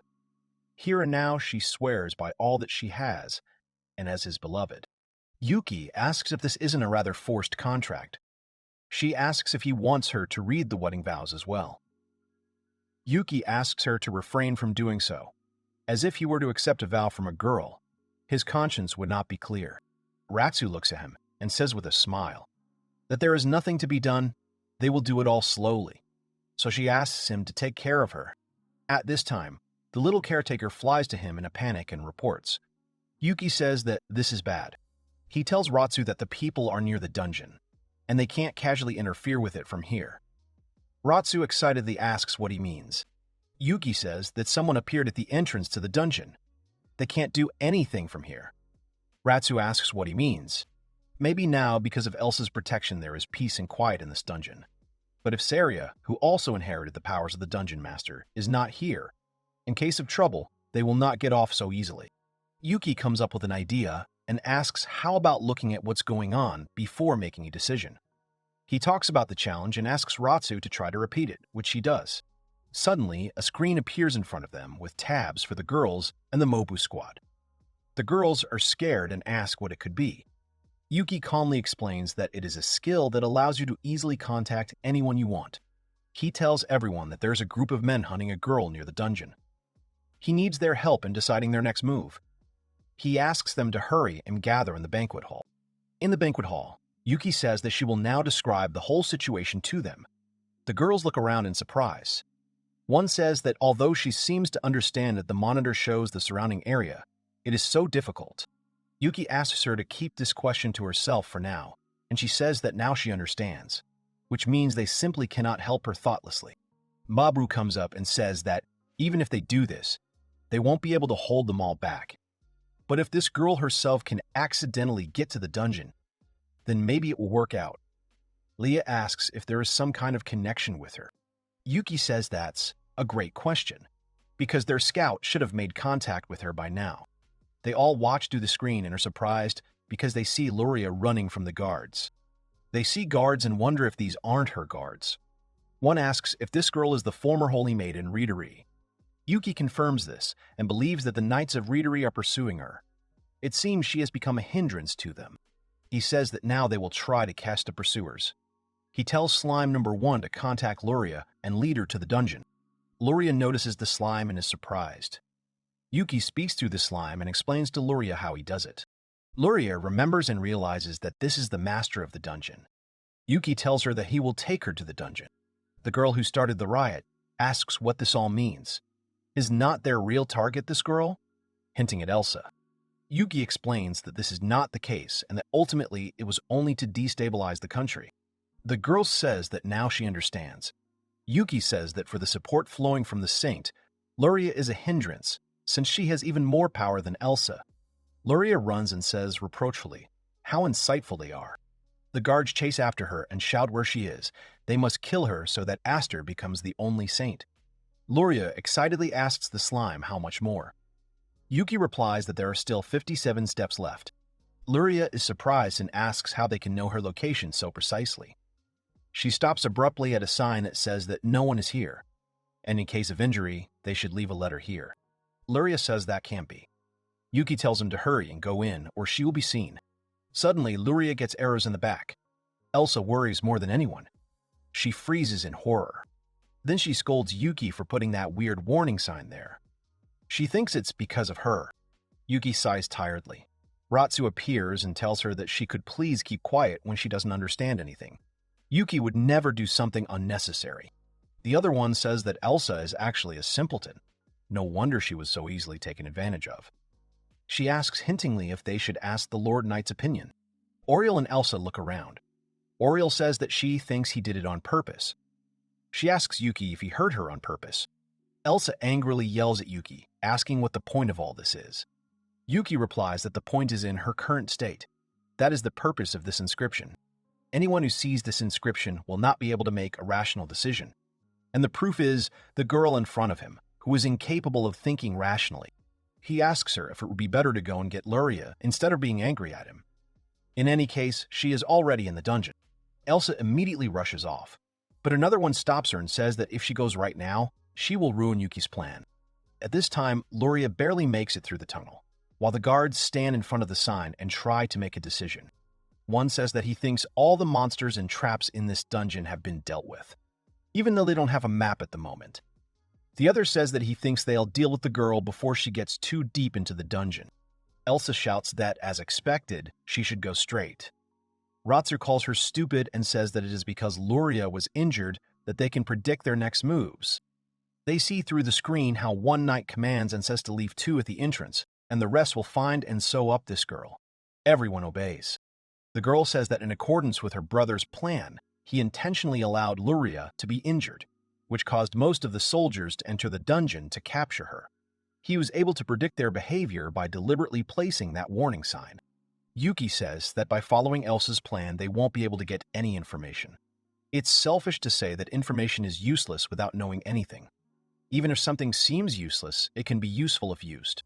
Elsa begins to resist and say something, but Yuki sternly says that he, in fact, also does not want Luria to die. He adds that if it comes to the point where she might die, he will save her. Elsa starts to get angry. Rasu also starts to get angry and shouts that she is a stupid saint. Could she just shut up for a second? Elsa is yelled at.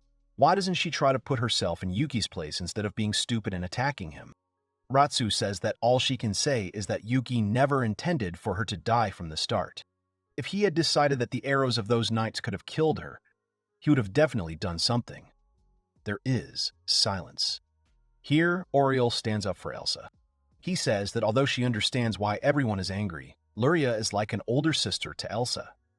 This time, she begs the girls to forgive them and bows to them. Here, the one who started the riot, after a long silence, says that even in this situation, it can be said that all this began because she accepted the title of saint. Suddenly, the door opens.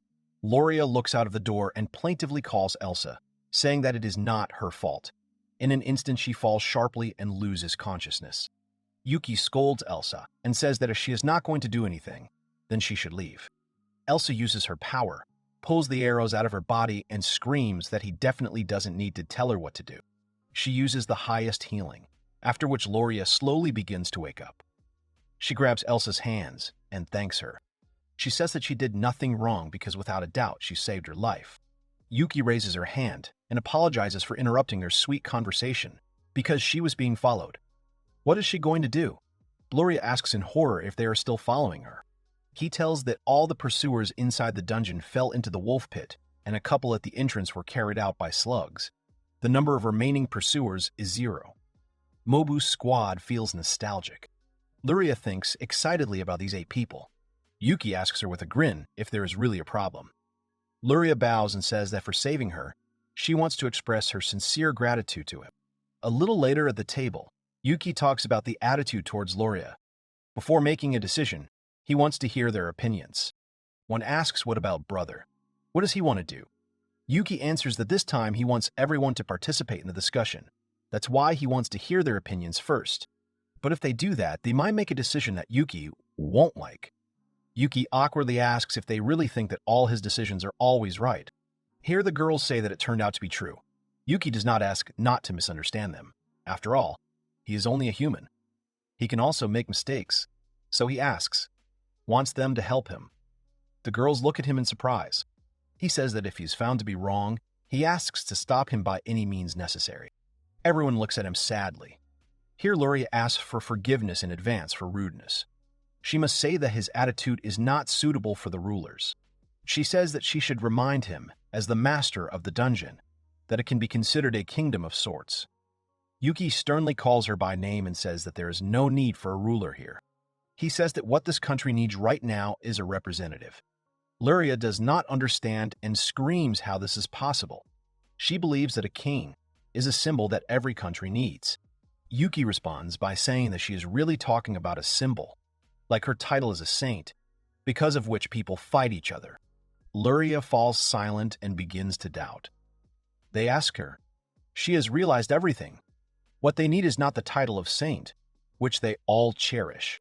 Luria just says that, like the king, so is the symbol of the country. That's how it should be. Yuki says that then, he wants to ask how their country was formed. As for Ritaria, legends say that the first saint granted salvation to the poor people living there, who later created a state. As for Rocher, it is believed that an adventurer arrived in the lands devastated by the evil tyrant, defeated him and founded the country. Yuki says with a grin that they said so themselves. He says that both of their founders were also people, and they were by no means nobility or royal blood. And then why did their founders decide to save people at that moment? He says that they communicated, observed, understood. That's why he bows his head to these girls. It's because they know more about this world than I do. He decided that they deserve to be the representatives of the dungeon. Luria says that by her logic, everyone involved in this should at least be educated.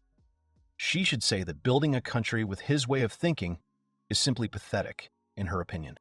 Yuki silently asks for forgiveness, that he is pathetic, but who would come to a country without hope and dreams?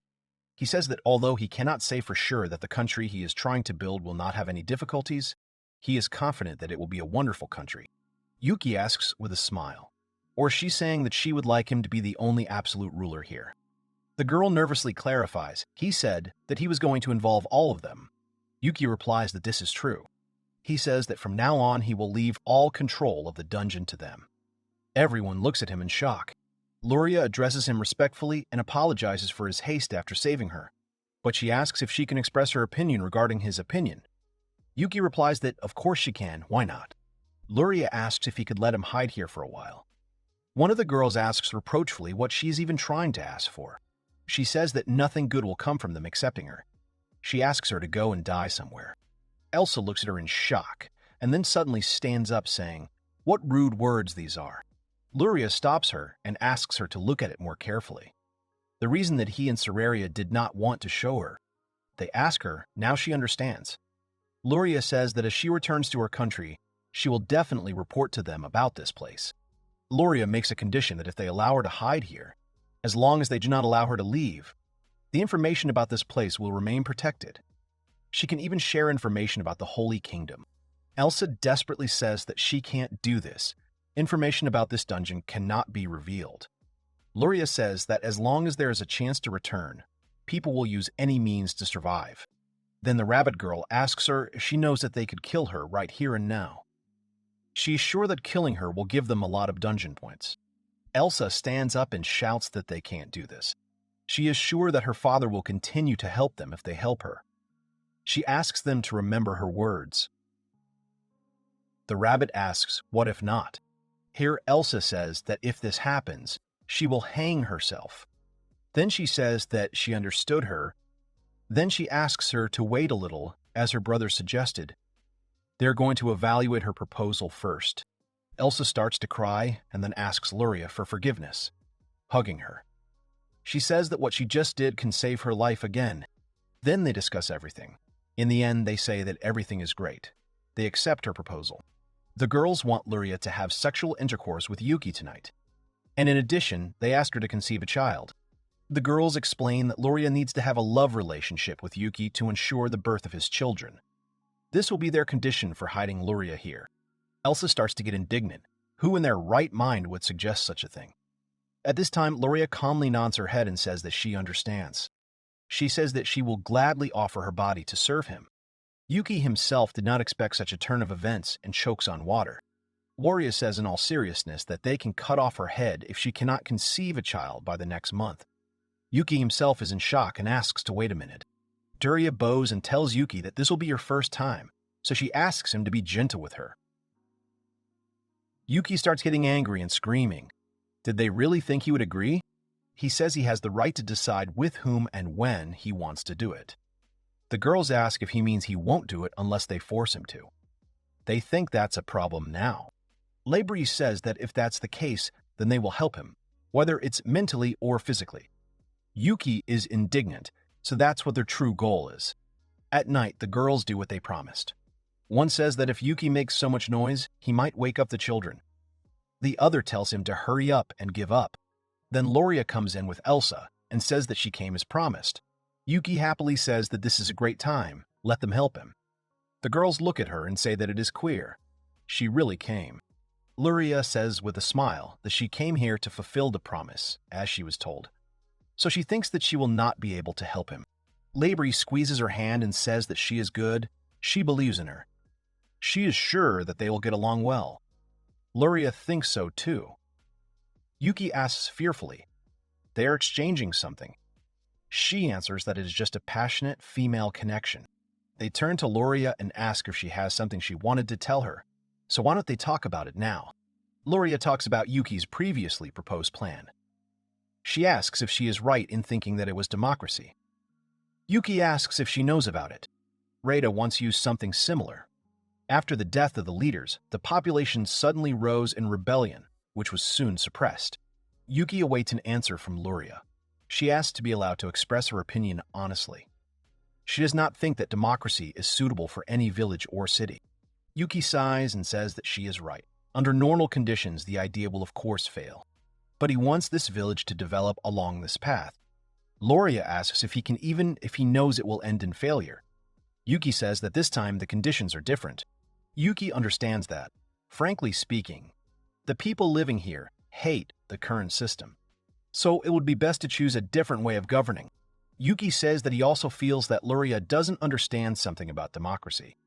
He chooses democracy because even after his death, they can be self-sufficient. Elsa turns to Yuki and asks if he has succeeded in applying this democracy. He replies that he has not, he has failed, and it is believed that he has done it 9 times. The girls don't understand. Then why does he continue this business? Yuki says that there are 2 of them. If they are told that something is impossible, will they really give up? He says that even their ancestors did not give up and continued to fight until they created their kingdoms. Luria sighs and says that it seems she still has a lot to learn. She says that from now on she will give her all to help Yuki.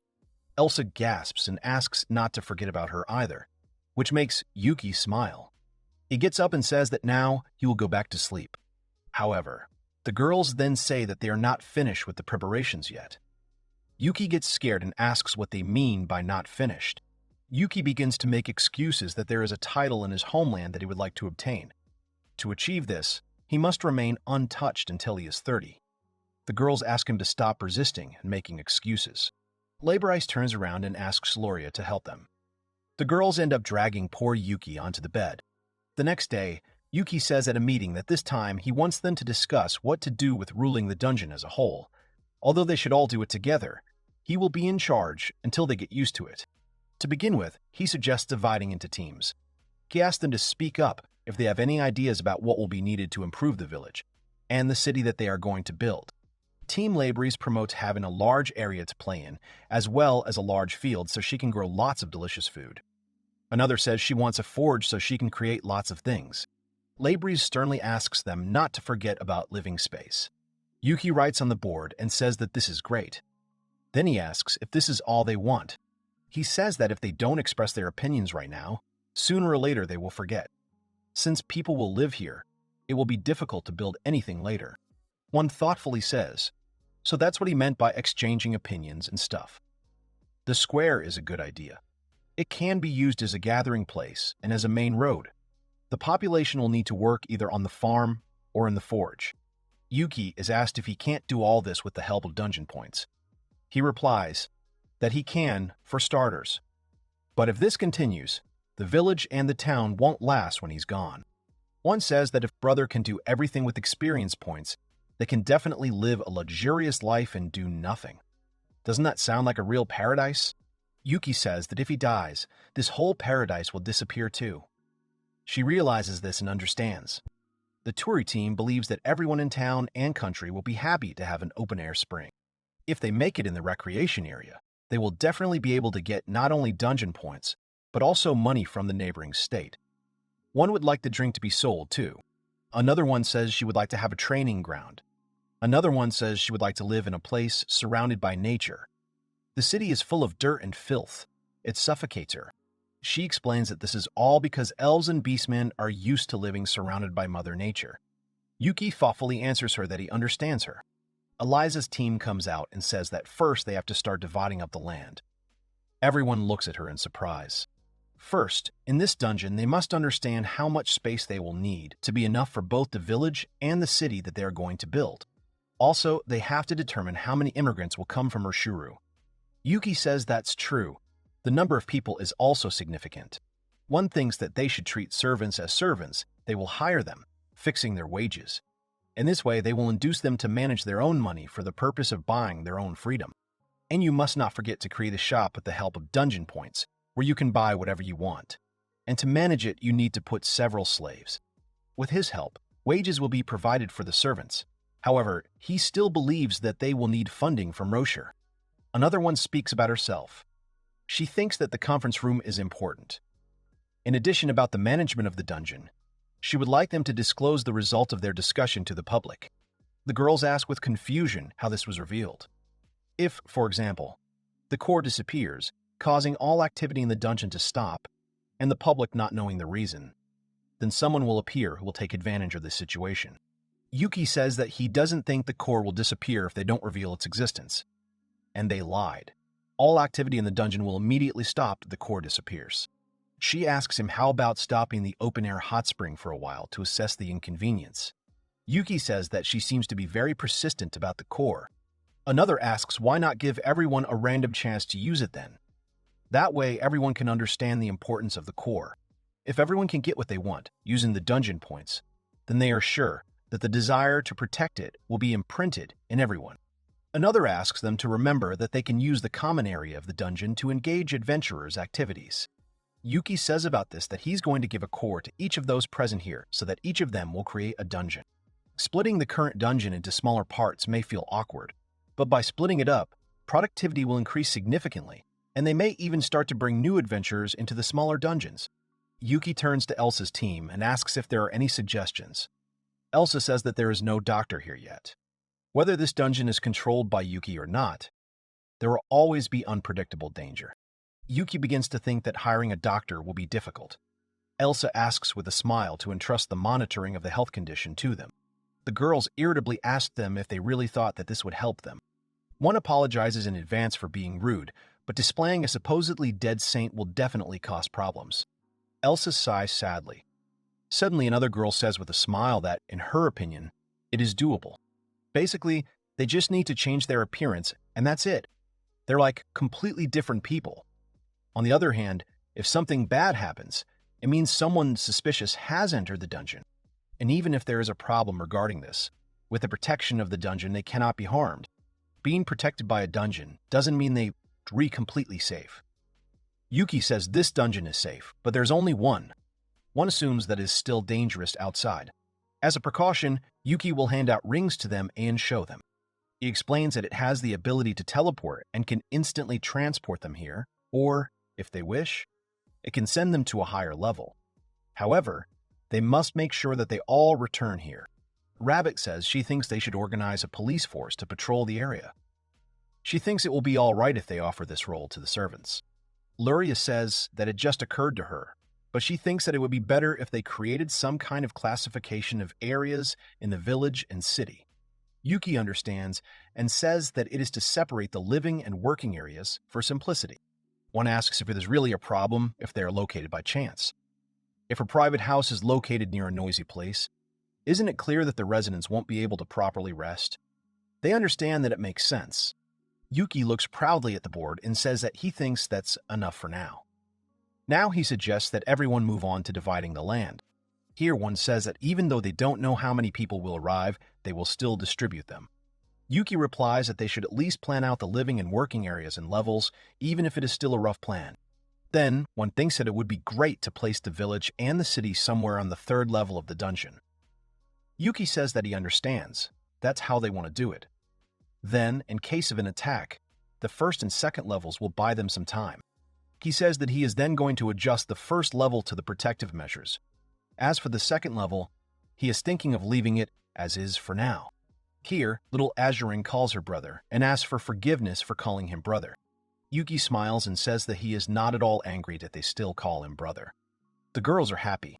Elsa awkwardly tells the girls that they can even call her that, like their little sister. An awkward silence ensues. They start to say that Elsa is a saint. Oriel says that everything is fine. The two of them can safely call her that. The girls happily hug Elsa and call her sister. Yuki remembers and tells Azurin that she wanted to say something. Asurin asks him how the sky can get dark at night if they are inside a dungeon. Yuki explains that this is also thanks to the dungeon points. The weather can also be freely changed. She replies that she understands. If so, then they should add space for fields and pastures. Suddenly a screen appears before my eyes. A girl addresses Yuki and says that they haven't seen each other for a long time. It's Sararia on the screen, reporting that they've completed their preparations, on their part. She asks if he minds if she begins her report right away. Sararia says that they have finished the preparations on their part. She asks if it is okay with Yuki if she starts her report right now. Yuki looks at her with displeasure and then exhales, asking her to speak already. Sararia indignantly asks if he isn't being too cold, despite the fact that they haven't seen each other for a long time. He replies that he is quite busy here. First, 300 girls will be relocated. With the help of his soldiers, he will escort them to the dungeon so that Yuki can use them freely. Yuki asks what the second point is. As a starting capital, he will receive 300 white gold coins. Each family can receive from 1 to 5 coins. As for the goods, they have prepared everything necessary for the move and construction. In addition, they will provide them with a 15-day supply of food, and they will be exempt from taxes for the next 5 years. Yuki says that perhaps there is something else that can be discussed. She asks if there is anything else that he needs. Yuki tells her that he thinks they need jobs more than the money itself. He asks if she has any ideas about that. Sararia starts thinking. A soldier's monthly salary is between 3 and 5 gold coins, and the average family can live on 1 gold coin. Yuki asks if she said that based on her soldiers' salaries. She replies that it is. Although she doesn't think this can be used as an example for the dungeon, Yuki interrupts and asks her to wait a minute. He asks her to make sure that her soldiers bring in more money. Sararia looks questioningly and asks if even if they themselves do not have stores, he demands one. Yuki says that they will start building one right away. Soraria, shocked, asks what he just said. He explains that they will sell the shampoo that she liked.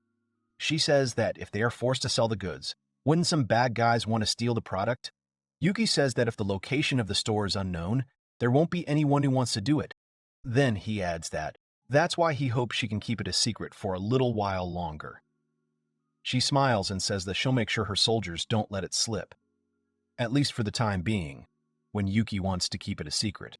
Yuki adds that he wants to create an adventurer's guild. Soraria asks him if he really wants to die. He replies that this is not the case. Soraria said that the dungeon will be open to the public. It will be better if there is a place designated for gathering of people interested in the dungeon. Soraria says that it seems interesting. Then it would be natural for the villagers to help out as guild staff. Yuki says with a smile that it is good, and that he will then wait for her arrival. Labrys approaches him and asks Yuki if they can finally put their plan into action now. Soraria looks at her carefully. She asks with interest what kind of child it is. Yuki replies that it is one of the girls bought by Mob and the other girls. Then he suddenly remembers and shouts to Soraria. Could she please bring more servants' children? She is in complete shock from this. Soraria asks with disapproval if he is really into such things. Yuki replies that it is not so. But this girl, Labrys, is an exception. She asks why children, since it will be difficult to get to him with them. He means that for children who do not have their own home, this place is best suited. Soraria nods and says that she understands. After all, this is a safe place to raise them. Yuki remembers again and says that if possible, he wants women. That way, there won't be any discrimination, considering that the administration is now more oriented towards women. Soraria asks if this child is one of them. Here, the girl introduces herself that her name is Labrys and that she is Yuki's legal wife. She adds that she is pleased to meet her. She also tells her not to even think about laying her hands on Yuki. Soraria is scared by such a statement. Then Ratsu sticks to him and says that she is his second wife. Soraria says that it seems that while she is here busy with all this fuss, he is there having fun. Yuki tries to get out of the girl's hands. Here Labrys states that, firstly, it was she who selfishly dragged Yuki into all this trouble. She calls Soraria flat. Soraria sadly says that for a long time she was always told that she had a pair of beautiful forms, like ripe peaches. Labrys asks who says that, does she have a partner to show them to? She starts awkwardly fiddling with her fingers, and then says that she still hasn't found a man stronger than her. Labrys looks at her sadly, and then says that if she promises to cherish him, then she doesn't mind sharing Yuki with her. Soraria is happy, and Yuki is indignant that he is not some kind of bargaining chip. Soraria says that she means that Yuki won't even flinch if she hits him with all her might. Ratsu asks her to just come over, bathe with them, and everything will be fine. Soraria says that then that is great, and that she will give him the opportunity to take a bath with her, so let Yuki be grateful. After these words, Soraria disappears from the screen. Yuki says that they will now focus on building houses for the arriving immigrants. As a reference, he asks what kind of houses they lived in before. One starts to say that she lived in a common room with colleagues in the guild dormitory. Yuki asks if there were private rooms there. She replies that they are only for nobles. Yuki thinks hard. However, Yuki was thinking about giving the servants their own rooms. Everyone looked at him in shock. One suggests that by doing so, the estimated figures will be much higher. Yuki believes that if they give them their own rooms, they will have nothing more to complain about. Ratsu says that having a job, a salary, and space is already enough. Yuki is surprised and asks why they don't like the idea of being given their own rooms. He ends up telling them all to follow him. They come into one room. The girls look at them in surprise. Yuki says that this is his own personal room. Ratsu looks at it and says awkwardly that this room is simply overflowing with the presence of his brother. Yuki says that when he has his own room, he can fully immerse himself in his own hobby. Here he takes the girl, poses. There is a flash, after which he takes out a small film and gives it to her. She looks at a photograph of her being held in Yuki's arms. He explains that it's called a photograph. She captured what was happening on this piece of paper. Ratsu says that this is also simply amazing. Labrys looks and honestly says how she envies her. Yuki says that things like this are important. Wouldn't it be great if everyone had their own room? With their own space and these photos, people can decorate their rooms according to their interests. By doing this, won't money constantly circulate within the dungeon? Ratsu says, so that's his purpose. Yuki says that he will also prepare a personal room for each of them, so no matter what. It does not finish the sentence, because Ozrin screams that she does not want this. The little girls cry and scream. They want to sleep with their brother. They do not want to be alone. Yuki strokes and hugs them, saying that it is his fault. He promises that they will all sleep together. One of the Wolf Clan says that, however, she doesn't think he should force everyone to have their own room. In fact, she and these two prefer to live in one room rather than in separate ones. Then the other one says that she is right. Then she offers to give out personal rooms to those who ask. Everyone agrees. Yuki says that there will be children among them. He asks how about starting to create a dormitory. Ratsu yells that, then what, if they charge rent for a personal room? Then that would also be considered a worker's privilege. Elf says they can make that their next target, and suggests they start with the dorms first. And depending on the number of immigrants, they should start thinking about increasing the number of buildings they can buy for them. Yuki looks and says that everything is clear. Labries at this time tells all the girls that they can become Yuki's wife and bear his children. In this way, they can always be together. She tells this to the little girls, which shocks Yuki. Azurin yells at Yuki not to try to trick them with this, because at least they know how babies are made. They begin to tell in detail what they are going to do with Yuki, and he, in shock, asks how they even know about such things. Labris explains that this is what every servant girl is taught, and children are no exception. Yuki grabs his head and says that this is a terrible truth that he does not even want to hear. Late at night, Luria comes into Yuki's room and asks for forgiveness in advance. Yuki says how persistent she is. Yuki sternly repeats that he already said that he does not agree to this. So why did she come anyway? Luria replies that this must be done in accordance with the promise given to Millie and Kaya. She is still under threat of death. Yuki repeats that she wanted to bear his child in accordance with the deal. Luria replies that this is so. The true goal of these two is to destroy Luria's dignity as a holy virgin. Labris asks if she really thinks that this is the reason Yuki will accept her proposal. Yuki hugs Ratsu and Labris and says that, as for him, he will only do this with the girls he truly loves. At this point, Labris gets up and tells Yuki that she's tired. They leave with Ratsu and tell Yuki to first listen to Lady Luria's explanation. They are left alone together. Luria asks Yuki if he will now listen to her explanations. Yuki asks her if she could stop calling him sir for starters. It doesn't mean anything when she just uses the word. Luria can't take it anymore and starts screaming that she's only using him to show how much she respects him. She asks why he's rejecting her. Is he really going to let her die at the hands of these two girls? She starts screaming hysterically that she doesn't want to die. She doesn't want to die at all. She asks if it's really so bad to ask for a favor so that she can stay alive. She takes off her clothes and asks if her curves aren't big enough. She doesn't mind if he fondles them. Yuki just closes his eyes. Luria starts to blush, and then begs him, asks him to give her his child. Yuki turns to Luria and tells her how she is going to live from now on. If she lives only for the sake of reproducing descendants, then it will be useless. Does she hear him? Luria raises her head and begins to ask what he means by the words that her safety will be ensured. Luria says that if she does this with Yuki, she will be safe. Yuki asks her if she really thinks that doing this will actually improve her relationships with the others. Luria doesn't understand. Yuki sighs heavily. He asks if she has ever tripped and fallen before.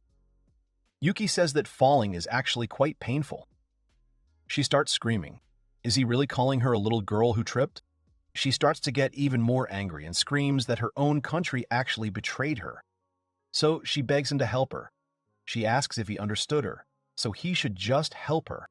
Yuki says that Elsa, did he know, actually bowed her head to Millie and the others. She begged for their forgiveness. Luria screams that she simply cannot do this. She falls to all fours and says that if her clumsiness only makes them angrier. Yuki says that's why he asks her to stop playing the role of the maiden in the game. In fact, everyone was ready to cry. Yuki asks her if she even understands why they didn't do it.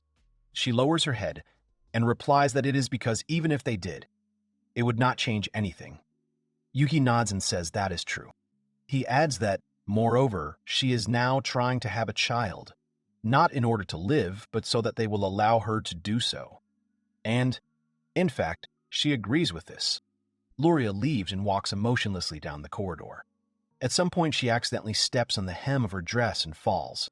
Here, Elsa meets her and starts treating her pain. Elsa asks her for forgiveness. After all, she is not a little girl anymore. Luria asks what she said, referring to the pain. She explains that small children, when they get hurt, start to panic and cry. They say this to make them believe that the wound has already healed. Luria says it's a peculiar figure of speech.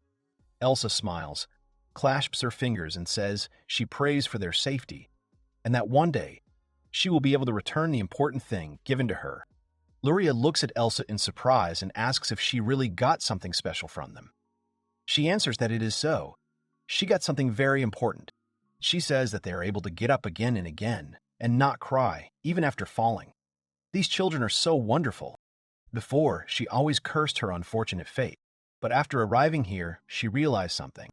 After all, she was just a little girl who, having hurt herself, could not get up. Elsa gets up from her seat and says that she will look for something she can do. Otherwise, she will simply be ashamed in front of these children. Luria smiles and then says that she is right.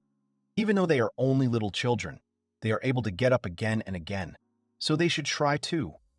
The girls have been watching them all this time. Ratsu says that everything happened just as her brother planned. Elsa talked to her about it. Since the condition put forward by Millie and the others was too harsh, they tried to intervene, but to think that her brother would tell her to stand on her own feet.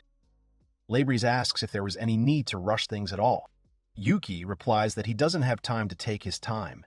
If Luria wishes it, he considers letting her control Raita.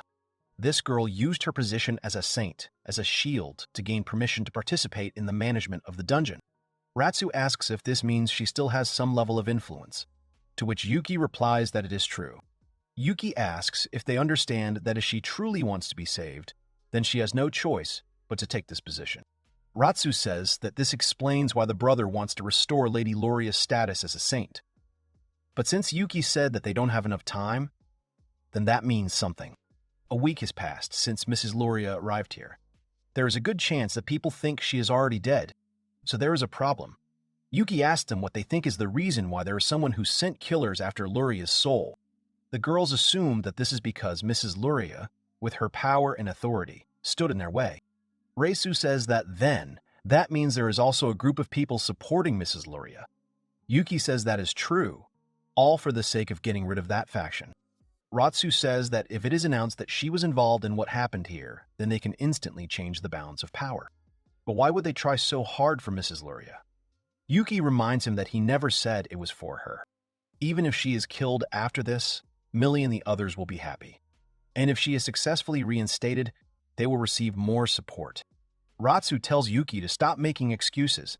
Labrie says he can just say he wants to save her. Yuki blushes and asks them to listen. He says that if they make a wrong move, it will bring trouble, and they just can't help but think about the benefits. The girls say that Yuki is such a bad boy.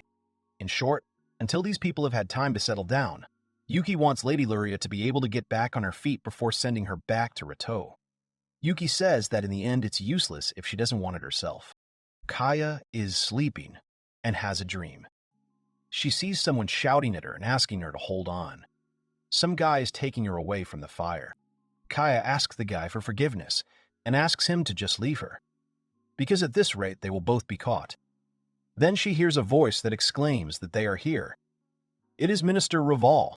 The guy shouts to Kaya that he will protect her. They run. He thinks to himself that he can still run. Then an axe flies at his head and hits him right there. She falls along with the corpse, after which Minister Raval pulls her by the ear and lifts her up. He says what a pretty girl she is. He offers to sell her. The knights ask what they will do with the guy. He gives the order to simply get rid of him. Kaya does not let go until the very end and screams. The next second she wakes up in a sweat. She looks around and sees the girls sleeping soundly. A lu later, she lies in the hot springs and thinks what a luxury it is. She hates it. But for the sake of protecting this happy place, She cannot become the cause of conflict. Then Luria comes to her and remembers her name with embarrassment. Kaya looks at her with disapproval at first, and then turns away. Luria asks her for forgiveness and says that she will leave, but then Kaya tells her calmly that she does not mind. As a result, the two of them are sitting in the springs. Luria occasionally glances at Kaya. Then she asks why. Luria looks at Kaya in bewilderment. Kaya asks why they decided to go swimming in the middle of the night. Luria begins to awkwardly choose her words. She replies that she was just wondering what to do now. She ends up asking Kaya directly if she hates her.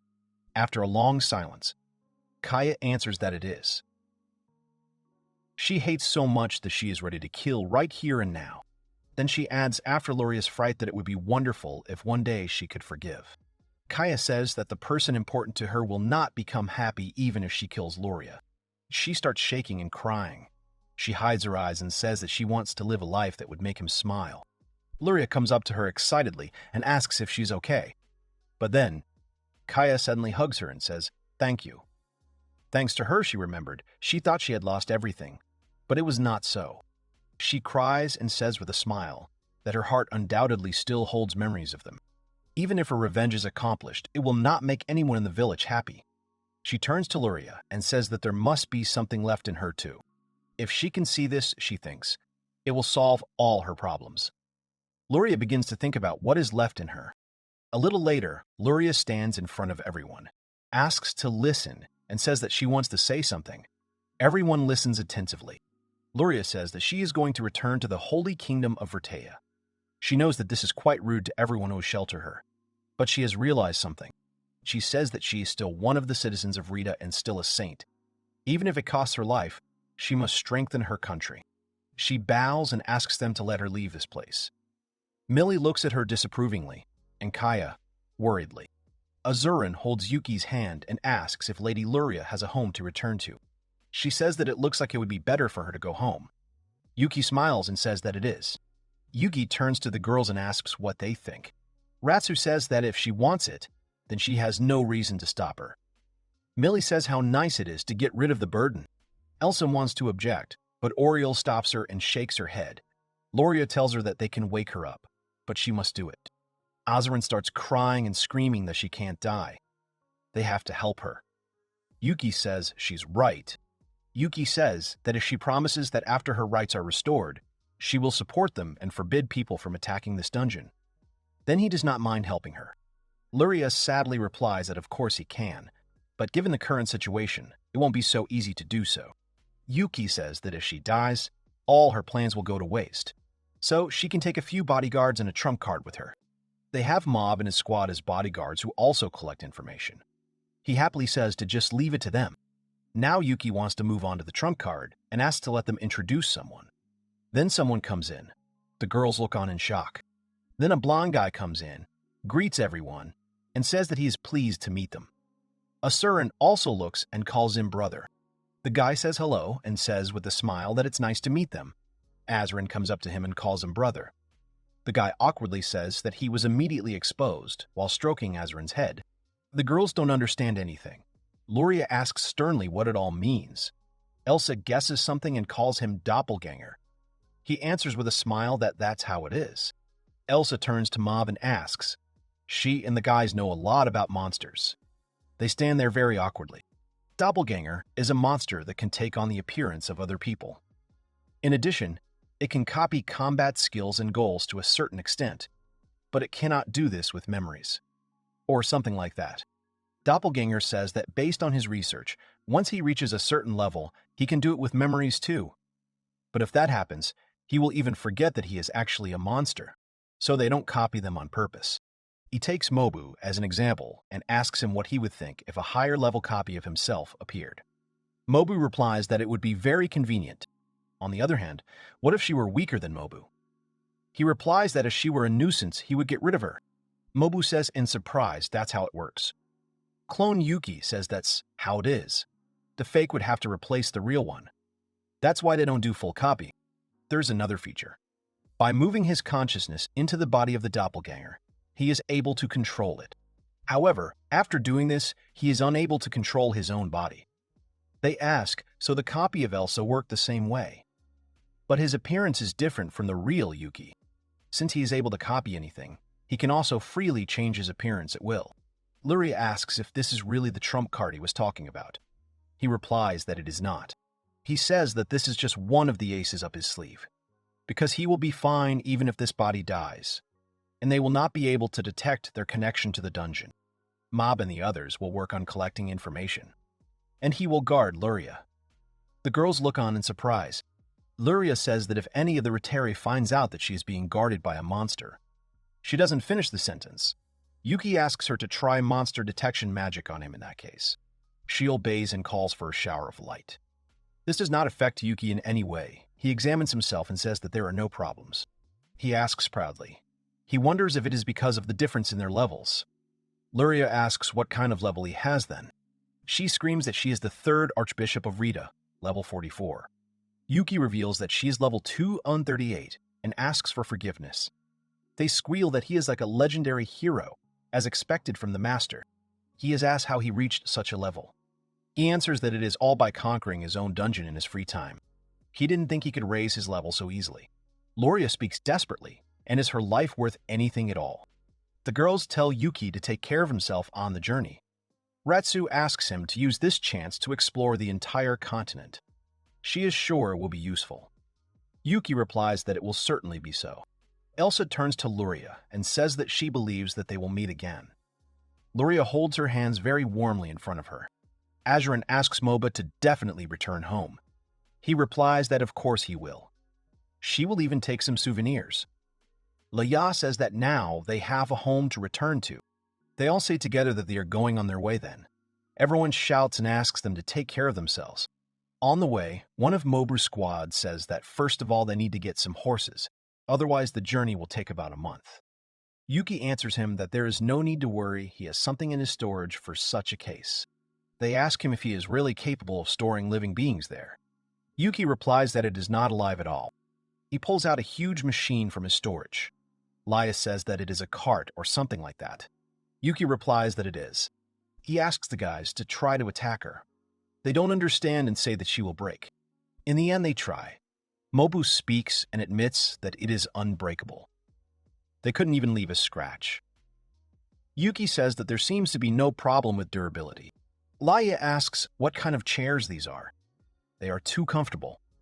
Mobu asks if this piece of iron is even capable of moving.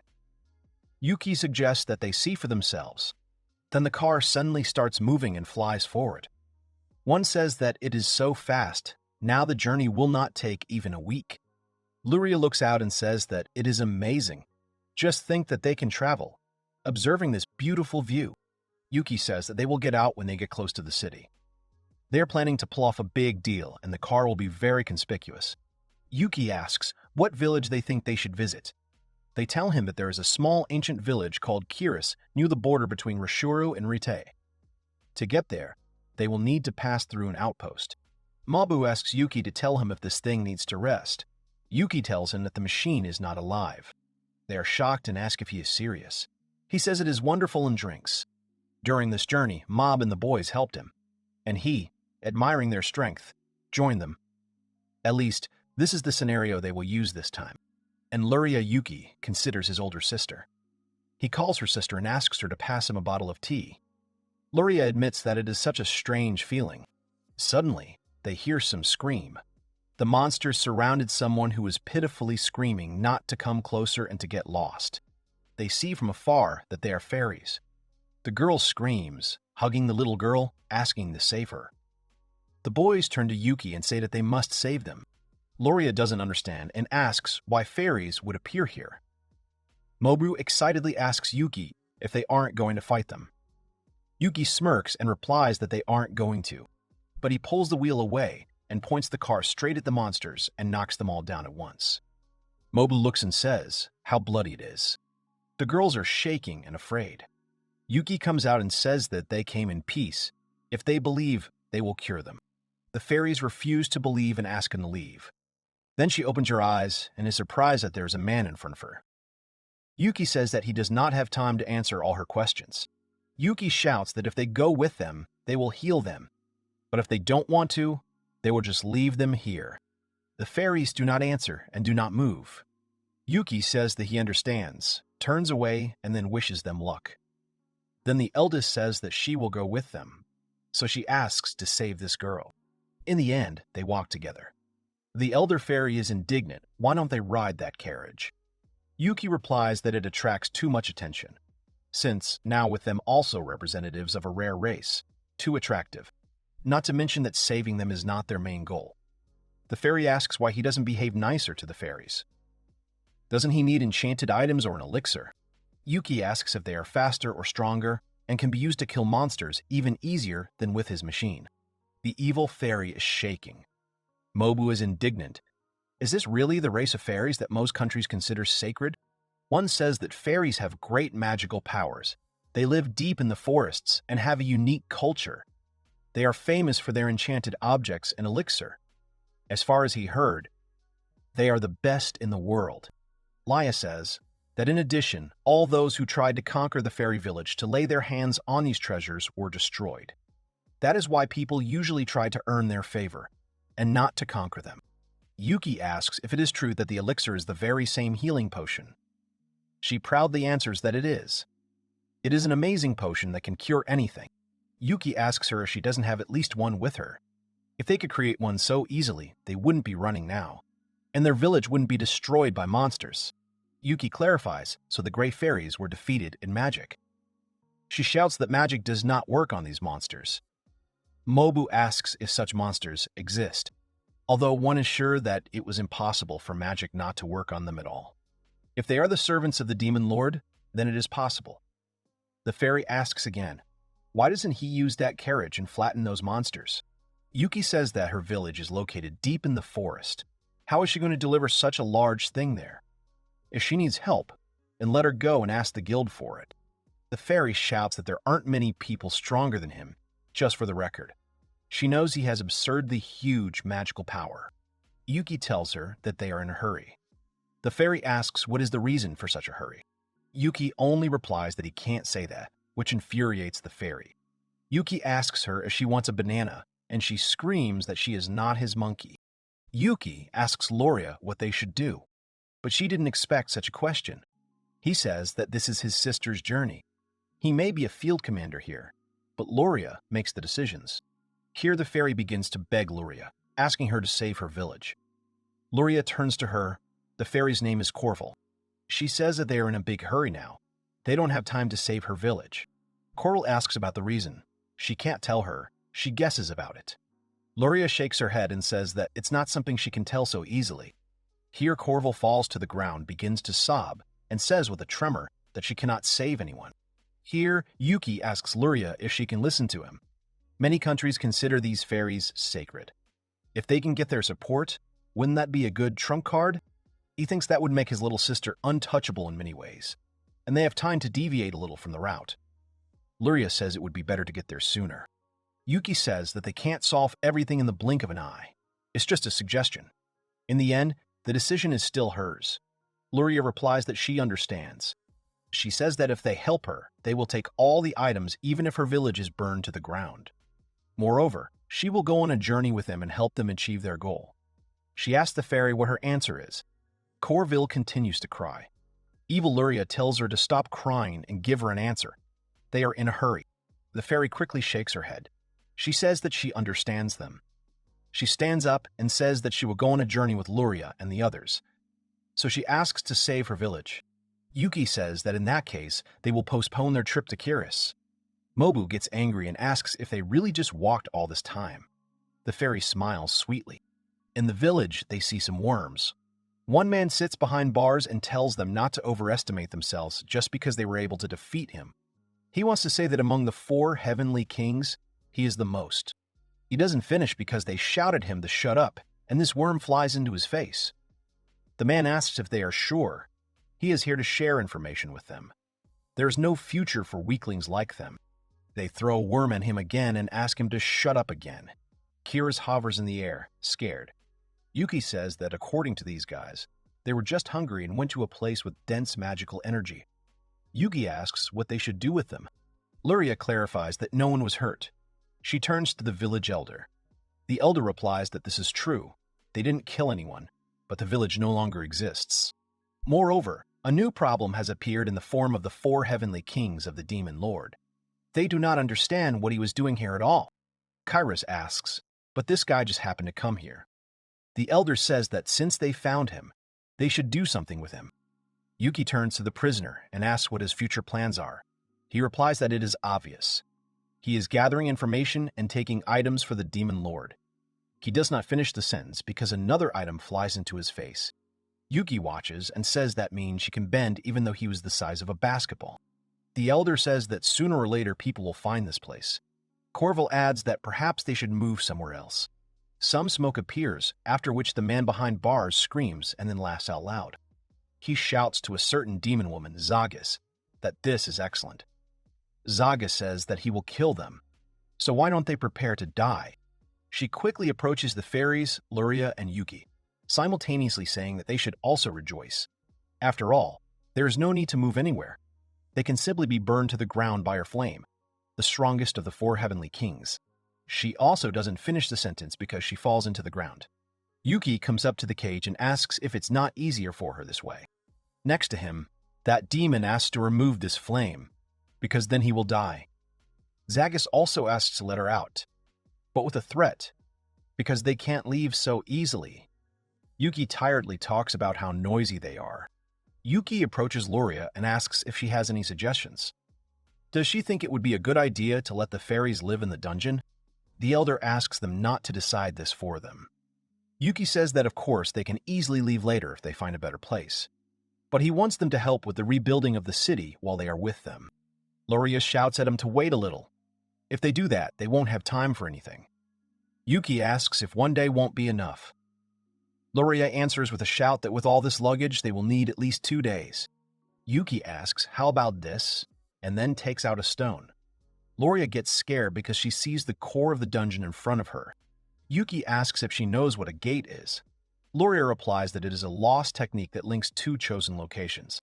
They understand and ask if he means to say that it can be reproduced with the dungeon master's skill.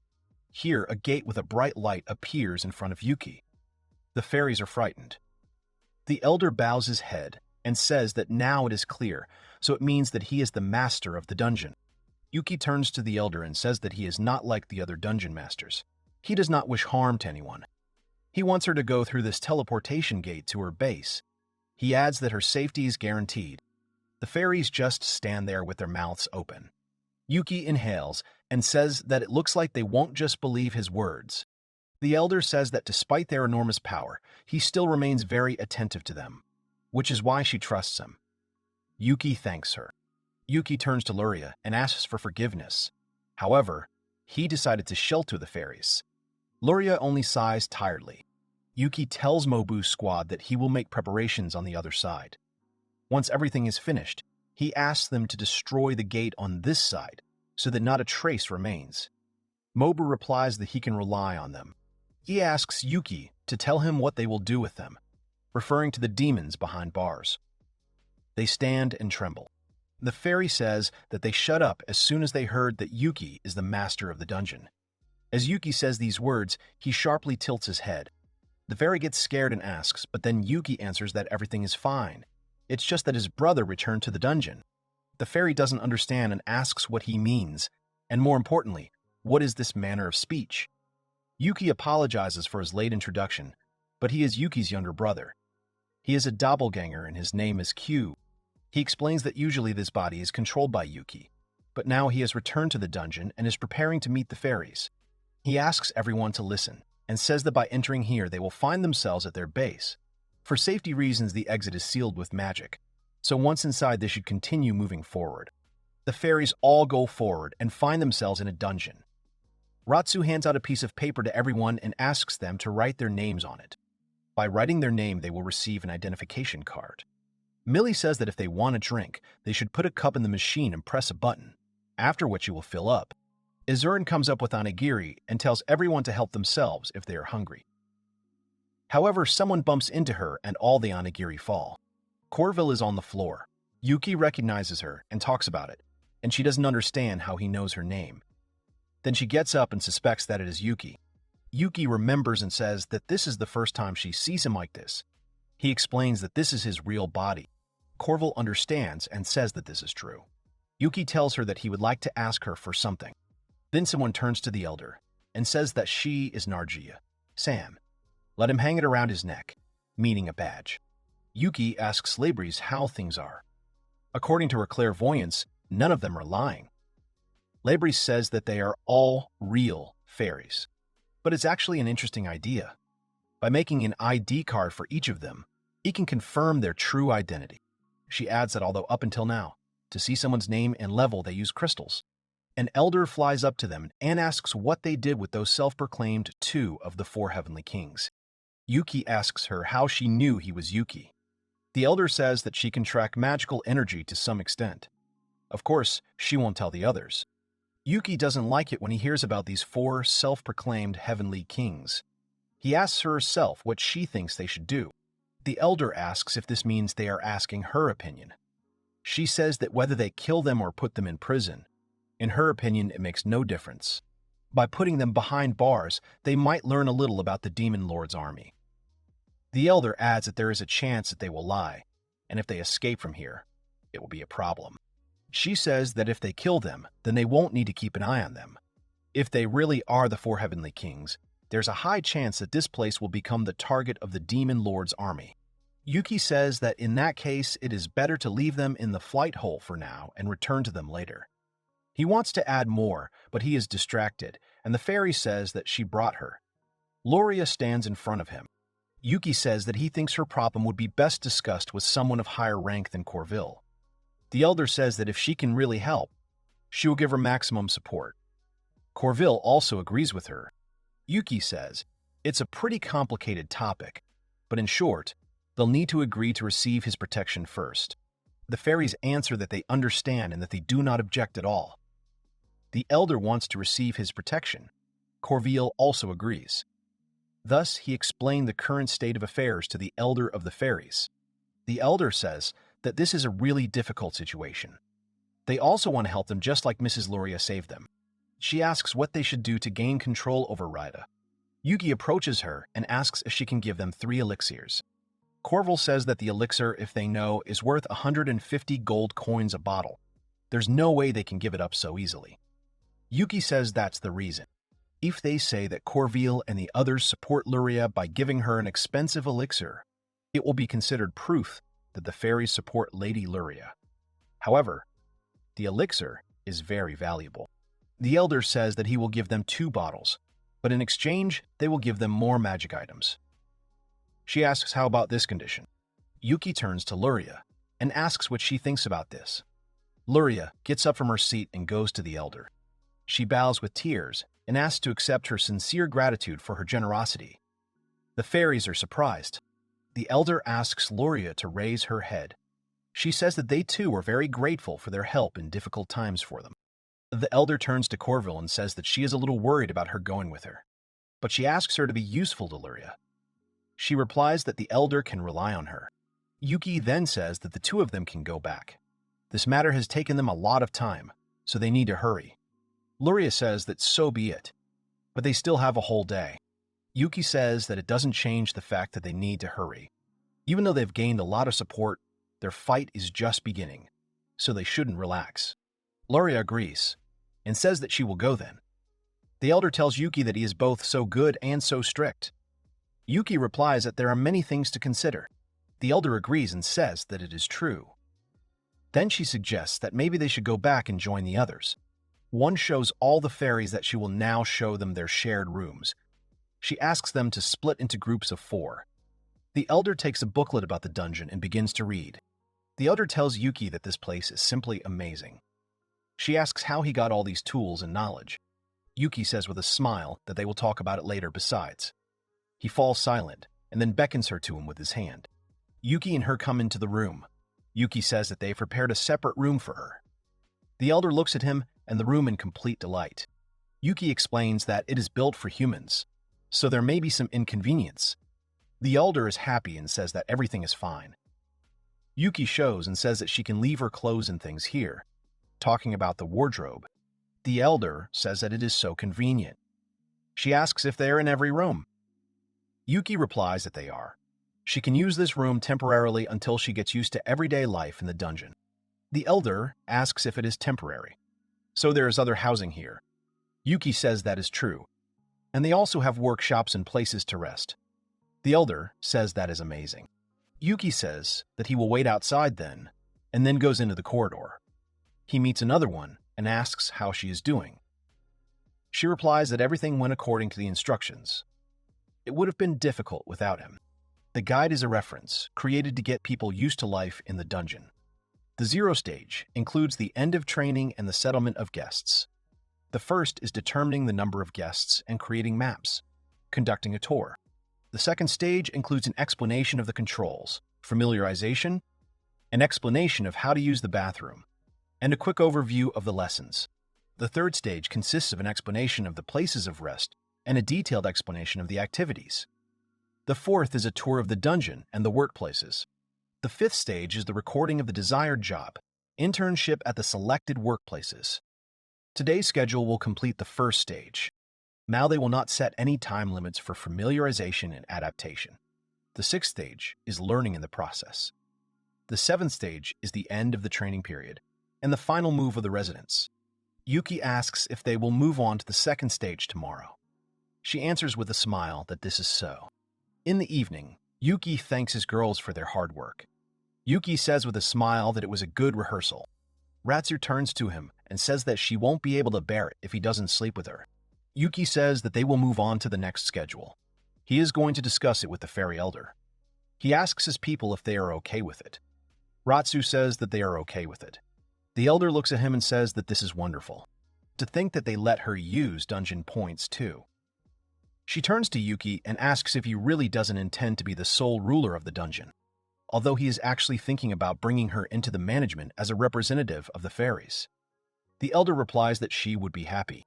Yuki says that, unfortunately, they have no money at all right now, so he can't pay her for her work. The elder says with a smile that they accepted them, so she doesn't mind working for free at all. Not to mention that help from Rocher will come soon. Yuki says that since they haven't received the jet, they can't be sure. He speaks thoughtfully about this. The elder says that if they need money, it will be fine if they use the forge. Yuki asks in surprise if he really thinks of making something to sell. Besides, he is ashamed in front of the fairies, who have a large supply of mana, but he will distribute 1 dungeon point to everyone, regardless of the amount of their mana. The elder says that she doesn't mind, after all, giving more dungeon points to the rack with more mana will only split them. Yuki awkwardly thanks her for understanding. He suggests moving on to the next question. A little later, Labor stands in front of everyone and says that she is pleased to meet them. She holds the highest position in the management. She introduces herself. She says that if they ask why such a young girl like her ended up at the helm, it is because such was the dying wish of Lady Elsa. And even though she is in charge, she is not the only one who runs this place. This place is different from all the places they have known before. This is a city where they can express their opinion. The crowd begins to think and say that Labors is so cool. One tells the other that they must try hard and bring as much benefit to their brother as possible. In addition, Labri suddenly pulls out his sword. The crowd is shocked and says that this is the skill of the dungeon master. While living in this place, they will gain 1 dungeon point every 10 hours. They can then use them to get whatever they want. The right to use this skill is given to the elders. So Labris asks to use these points to get what he wants after discussing it with everyone. The elder asks everyone to listen. She suggests not to use them for personal gain. Instead, she suggests using them to improve the living conditions for everyone. First, she will prove to them that she can use the dungeon points. She will get something that can only be obtained in this place. She shows the jar and says that it is a snack called ice cream. She takes a spoon and tries the ice cream. All the fairies also try it and say how delicious it is. If all the living creatures here get 1 dungeon point for 10 hours, then with the help of dungeon points, you can simply summon a large number of monsters to get even more points. This way, she can get as much ice cream as she wants. All summoned monsters will be under the protection of the dungeon master, so they won't be able to use them to collect points. But these monsters will still obey her. The elder asks if she knows why. She thoughtfully asks why. Since she doesn't need to supply them with magic power, there's no need to feed them.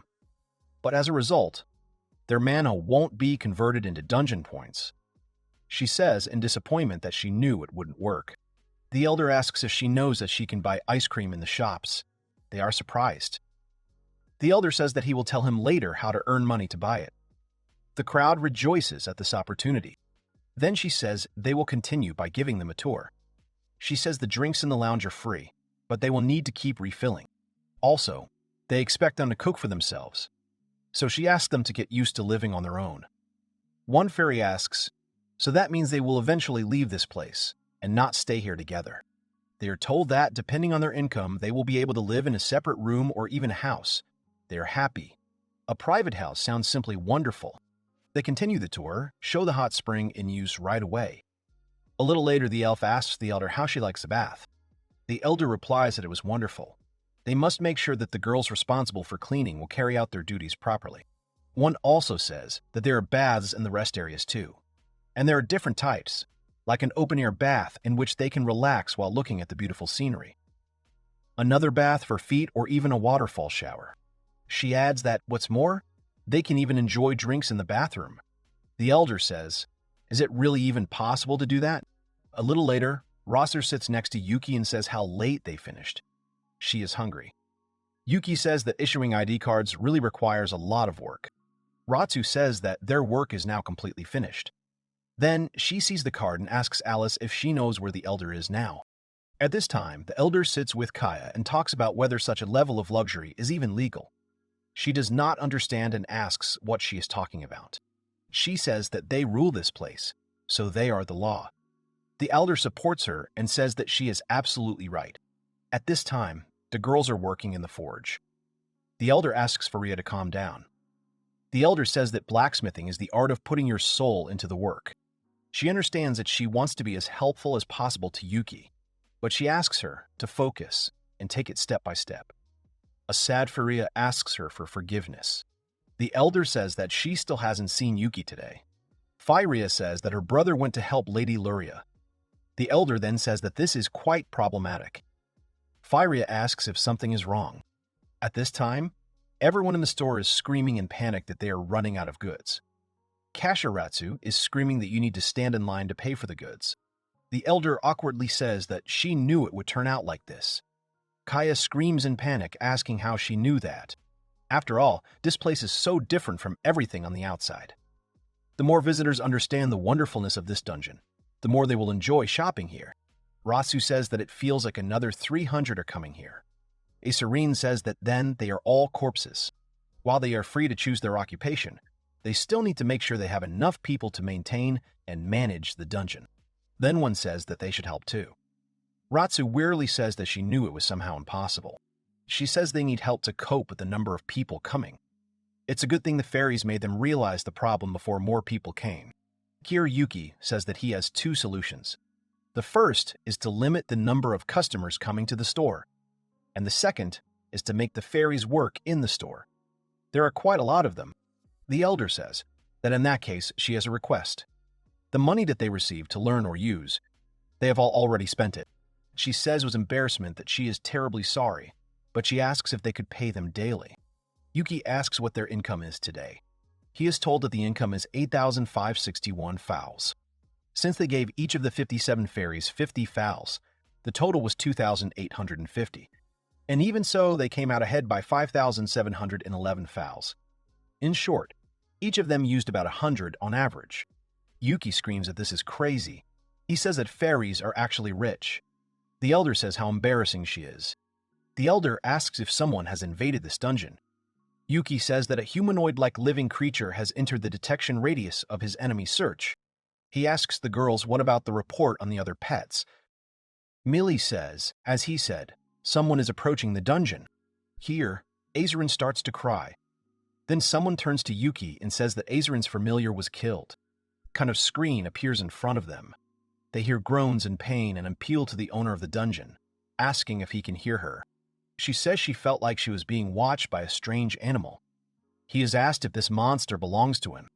They came here after hearing that a new dungeon had appeared to think that he would use such a gentle animal. This girl with a smirk says that it's good. Whatever it is, she's just killing time, so let him try to answer.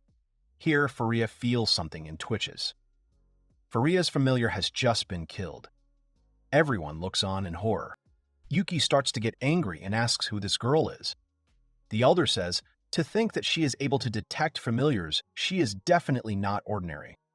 Everyone looks at each other sadly and thinks. Here Kaya remembers about the Bloody Princess. Everyone looks up in horror and asks if this is really the same merciless demon queen. One, perplexed, asks who this Bloody Princess is. Oriel, horrified, tells Elsa that this can't be. Kaya trembles and says that she thinks so too. She is wearing that same black dress. They suggest that everyone be evacuated immediately. Here, Yuki raises his hand and asks him to tell him who this Bloody Princess is. They look at him in surprise. One begins to tell that the Bloody Princess is one of the 2 demon lords living on this continent. Millie doesn't understand why she came here. Could it really be because of those self-proclaimed 4 heavenly kings? She always travels alone, destroying everything around her at her own whim, which is why she is called the Fierce Demon Queen. As for the origin of the nickname Bloody Princess, it is said that her dress was previously white, but being soaked in blood again and again, it turned black. Kaya comes and shouts that she's evacuated everyone. She calls Yuki to quickly leave the room. Yuki refuses and says that he will greet the Demon Queen. If he dies, then just let them leave the dungeon and create their own using the dungeon core that he gave them. Ratsu angrily asks if he is really going to fight her. Yuki asks her to just calm down. Yuki says that he will retreat to the deepest part of the dungeon and run away if things get dangerous. Labres holds his hand tightly. Labres then says with a smile that he is not lying. Ratsu asks him to make sure to run when it becomes too dangerous. Yuki waves his hand and asks her not to worry, to just leave it to him and move forward. Here everyone is informed that the Blood Princess has entered the dungeon. Now the enemy is on the first level. Yuki gives the order to the Goblin and Slime armies to form interception lines on the second level as soon as possible. Yuki watches the screen and sees a person. Her name is Daria Ryukassel, a demon queen who is 235 years old and is on the 412th level. She covered all 5 kilometers of the first level in just 2 minutes. That means her average speed is about 150 kilometers per hour. Yuki thinks he's a real monster. Daria walks and does not understand what kind of dungeon this is. What is the point of creating a sky in the dungeon? As soon as she descends into the dungeon, she realizes that she cannot use magic. She falls to the floor, and as soon as she raises her head, she sees Yuki in front of her, who believes that this is the Blood Princess. Daria is indignant and says that she actually has a name. She is talking about her name. Yuki apologizes and asks if he can then call her Daria Dono. She screamed how rude it is. Shouldn't he address her by her last name according to common sense? She tries to use magic, but can't. Yuki says she's caught. Yuki says that she just suddenly burst into someone else's house and is now muttering something about common sense. He asks her to refrain from visiting this place until its official opening. She does not understand what kind of nonsense this is about the official opening. She calls him a trespasser. Yuki asks her if she doesn't know that this dungeon is officially recognized by the Royal Roshur. Daria says that she only knows for sure that the only way to gain control of the dungeon is to kill its true master. She screams at him not to look down on her. He holds out his fist, but then the slug grabs her fist. She says in horror that this can't be. Is a pathetic slug really capable of such a thing? Yuki tells her not to be surprised by something like this. Yuki says that, by the way, he is interested in whether she can live without air. She starts screaming again, but suddenly there is silence. The slug grabbed her head. She understands that she will be freed if only she can destroy its core. Yuki says that in such a situation she tries to calmly look out for its cores. Yuki asks her to show then what she is capable of. If she can't deal with a problem like that, she won't get very far. He suggests that she just end it all. Suddenly she sees her hand moving.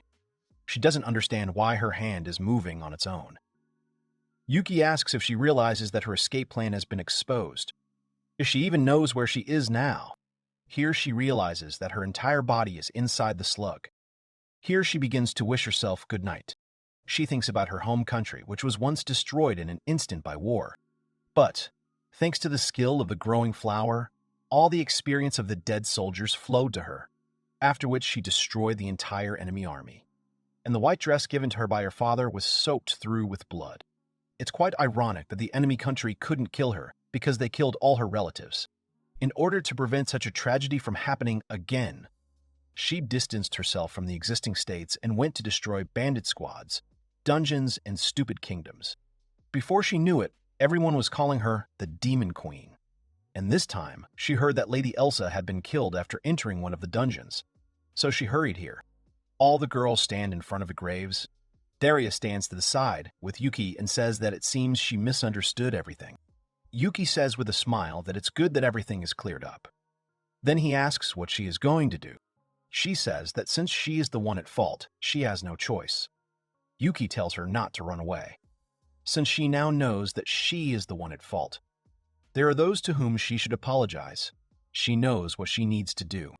Daria starts crying and says that she just started to think that she is not afraid of anything. Yuki interrupts and asks if she is not happy then. He says that she does not live if she is not afraid of anything, because then she will never know what happiness is. Daria asks, so what he means is that a demon queen like her is still human.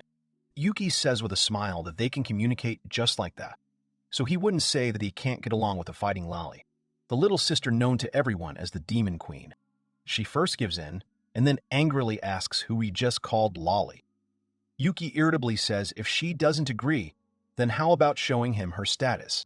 The girls approach Daria and ask Yuki, is it her? They are silent for a long time.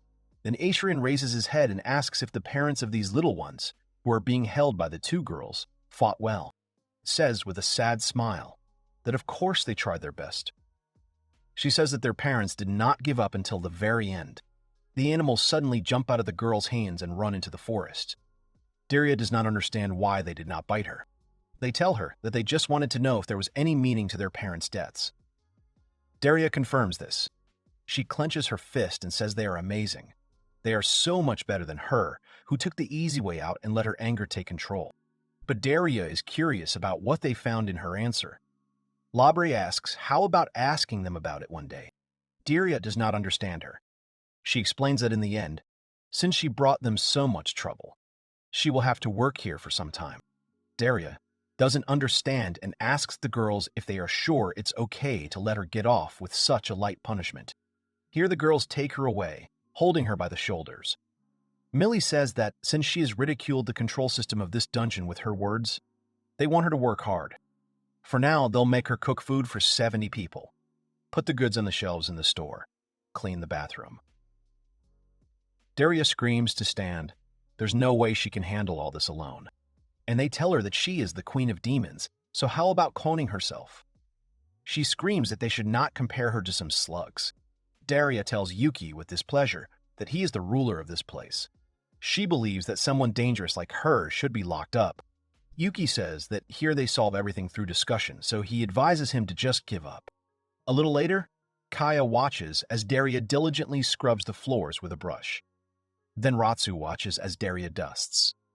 The cooks see her cooking, and others see her carrying food. A little later, Daria, in Yuki's arms, sobs and says that he is the only one who is always kind to her. She thinks that these girls are just crazy. In the background, the girls laugh maliciously, and Daria promises Yuki that she will always be by his side. Negotiations are taking place in the building. Mobu turns to Yuki and apologizes for having to do this when he just arrived, but he has something to tell. He says that it is about Lady Loria. On the way back, she was attacked and killed by monsters, after which her body was cremated. At least, that is what her guard reported upon her return. Luria and Yuki are sitting in front of them. As they expected, according to their report, the monsters attacked on the orders of the Demon King. Yuki immediately says how boring this is. Yuki asks if there is a village near the place where Luria supposedly died. Mobu replies that this is true. Mobu asks how they know about this. Yuki replies that it is very simple. The news of Luria's death was sent out by the Rotarian extremists, and to convince Luria's faction, they will need the people of this village. If people believe that she is dead, then upon returning, everyone will consider her a fake. Well, he doesn't believe they managed to take full control of Rita yet. The real problem is how to make them believe that Mrs. Luria is still alive and get her into the heart of Rutera. Mobu remembers one girl and says that her name seems to be Arstel.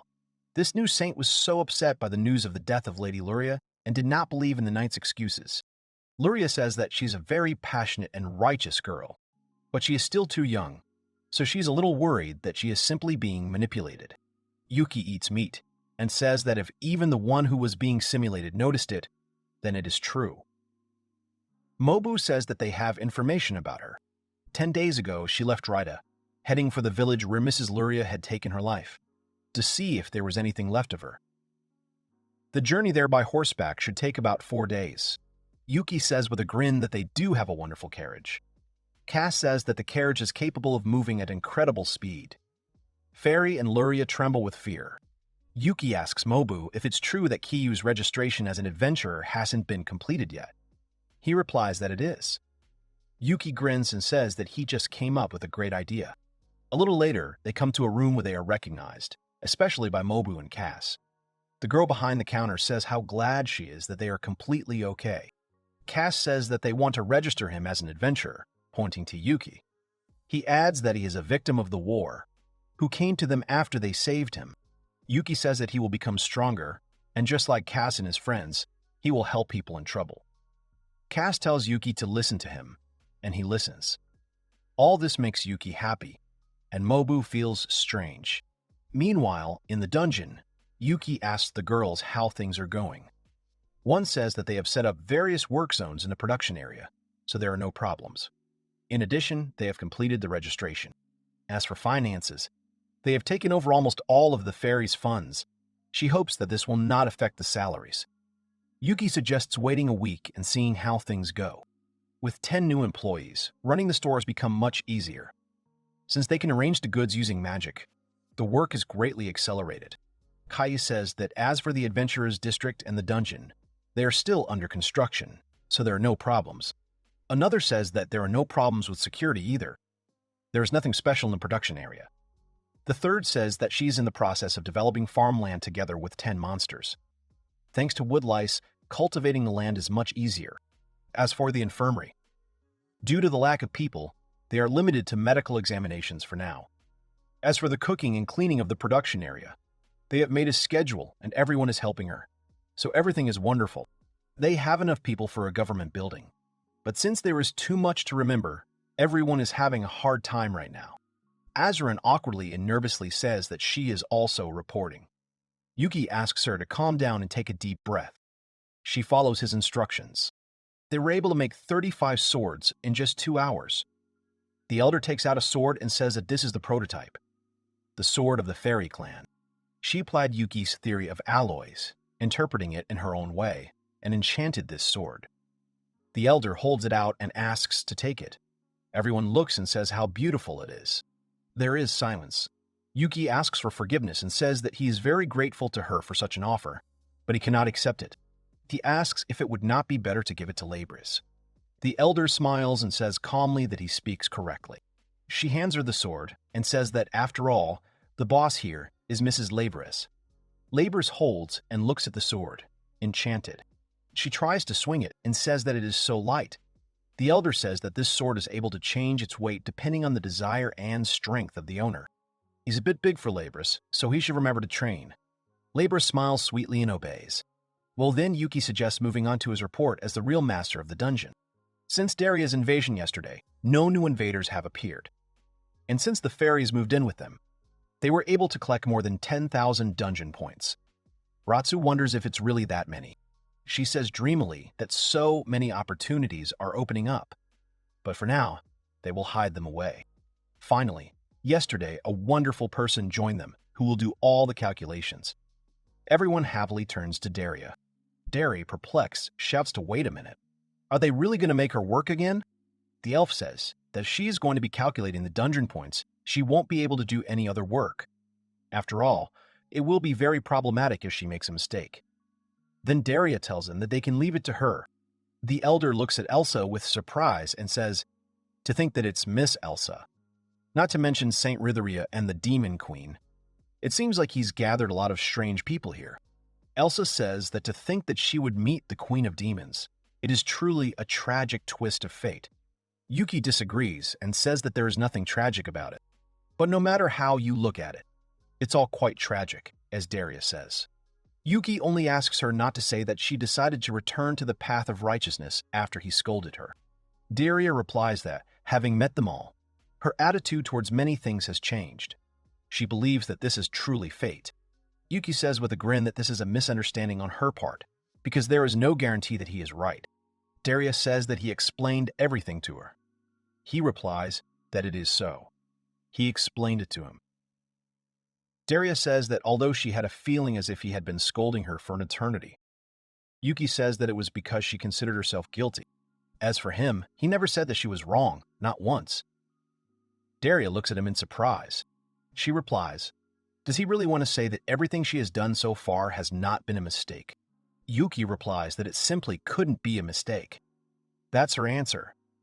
Maybe innocent people died at her hands, but on the other hand, she also saved people. Yuki says that the most important thing is to believe in your decision until the very end, so let him hold on to it tightly to honor those who are already dead. Daria realizes and says that in that case she doesn't think she was wrong. After all, it was thanks to this that she was able to meet all of them. Yuki asks if it is not best to find answers to your own questions. And now he thinks that it is time to move on to the main question, because of which they have gathered today. They all know that the current war started because Elsa became a saint. But the question remains as to why she did it. Elsa asks if it wasn't to rule the Holy Kingdom of Rida. A war should be expected if their goal is to take the queen of a neighboring kingdom and rule it from within. But if that is really their goal, wouldn't it be better to invite Elsa to Rhythea and give her some random position?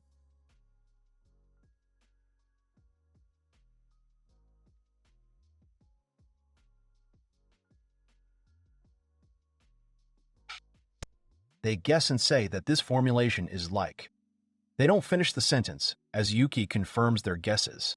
This war was started to take over Rida. If they make Elsa look like an enemy, they can lure the resistance out by making them show themselves. Then, telling Luria, who is in close relations with Elsa, about this, let her go to Roshur, and then kill her. As a result, they will be able to shut up the resistance. He asks Yuki, why all this? Is it really for the sake of strength? Yuki says that it is quite difficult when there is no strong support. Elsa asks again, then why? But then falls silent with her assumptions. She is overcome with horror. Yuki says that it is true. There is someone. All those people who were killed. And all those people who will be killed in the future. There is someone who, despite knowing that all this will happen, continues to cling to his decision, without worrying about loss or gain. Everyone looks on excitedly. Yuki tells Alice that she already knows the answer. Alice says that she will give Righty a dressing down tomorrow, so let all his work be given to Daria. Then Daria asks again to wait and asks if she should not have only one lesson. Here the guys return from the guild and say that they have returned to the others. One asks Kiyu how everything went, whether he has now learned to restrain himself. He answers that more or less. He holds the sword and asks with a smile if he looks like a newbie now. He expresses his opinion that people will think he's a newbie just by looking at him. They are asked where Yuki is with the others. It seems there is some problem in the dungeon and it will take some time to solve it. Despite her appearance, it will only change the training time a little. Q responds awkwardly that they got here too quickly anyway. After all, they covered a distance in half a day that would have taken 4 horses. This allows them to think through their story in advance. Luria raises her hand and asks what their plan is. He says that first he needs Yuki's approval, in his opinion. No big changes are expected, so he will explain it to them. The story is that during a mission, Kiyu was seriously injured. He carried him in his arms and asked if he was okay. They would take him to the village. At this very time, Arshtel will be conducting his investigation in the village. He shouts to someone, asking him to help his friend. They will shout something like this. And then Mrs. Luria will be the first to use healing on him. Kui will wake up and ask in surprise if he is really healed. Next, Corval will appear, who will say that even when they need to return to Rida as quickly as possible, she still continues to help everyone she meets. This way, they can show her that they have the support of a fairy. And this will not only be a statement that she is still alive, but will also allow them to enlist the support of Mrs. Arstel. Later, Kyub profusely thanks Loria, saying that, just think, she will be saved by the Holy Lady. And he says that in the end, she did not die. Loria stands awkwardly and thinks that she has such a strange feeling. They say that they will definitely repay her for her help one day, asking her to allow them to protect her on the way to Rida. Kier Arstel tells Luria, wouldn't it be a better choice to entrust her protection to these people? Everything is as Yuki and Kaz planned. Luria tells her that she is right. Luria says that if they don't mind, she would like to hire them as bodyguards. Then one says that they will do it for free, and Kiyu asks him to wait a minute. He says that they should accept Mrs. Luria's kindness. Doesn't he think that if they can't protect Mrs. Luria because of empty stomachs, it will be a big problem? Luria stands and mentally asks them to stop playing this game. Arstel says that as the temporary holy maiden of Rithery, she asked to be allowed to hire them as bodyguards. She adds that at a critical moment, they will have to protect Mrs. Luria, even at the cost of their lives. They confidently answer that they are happy to serve. Arstel turns to Luria and says that he knows that she does not want to drag them into all this. But in order to sort out the situation, they will need all the help they can get, so she asks to hire her. She also adds that she doesn't think things will end peacefully, so she offers to accept their help. A little later, the knight asks Lady Arstel if she is sure that they can entrust the protection of Lady Luria to these young men. Arstel replies that there are people in Rida who want Lady Luria dead. She knows it sounds terrible, but they can at least act as a human shield. Now she turns to Lady Luria and suggests that they hurry up and return to the Holy Kingdom to stop the oppression. She replies that this is why she is returning. She may be good at using Lady Arstel, but they are actually using her. Meanwhile, in the dungeon, Daria reaches out to Yuki and says how good it is that she has Yuki. She wonders if it's because they both don't age. She slipped into his futon again, even though she had her own room, and at this rate his sanity wouldn't last long. Daria asks if something was wrong. Yuki gets up and says, nothing special. He's just surprised at his ability to restrain himself. He says that the guys have a lot of places to clean up in the morning. She doesn't understand and asks what this is, what he's talking about. He sighs and she says that she will sleep with him every day, and then a dream is heard. Yuki turns around and asks if she is okay. Tu lies face down. Yuki asks if her stomach really hurts. Then a girl from behind says that there is no need to worry. Says with a grin that her sword just accidentally hit him. She asks for forgiveness from Daria. They start arguing. Someone tells Yuki that they should arrive soon. He stands up and says in a panic that there will be a lot of things to do soon. Knights led by Seraria are standing at the dungeon. Labres and Yuki come out to them and say that they were waiting for her. Seraria thanks Labres for honoring Elsa's dying wish in taking care of this dungeon.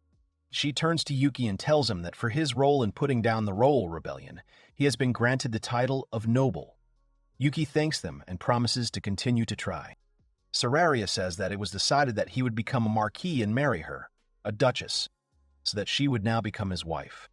She embraces him, calls him her dear, and asks him to take care of her. Yuki immediately thinks that Labres will get angry. He looks away and is horrified by the fact that Labres is congratulating Lady Seraria on her wedding. Seraria thanks them all and says that she has a problem, however. She doesn't think she can bear all of Yuki's children on her own, so it will be problematic if he doesn't pay attention to the other girls as well.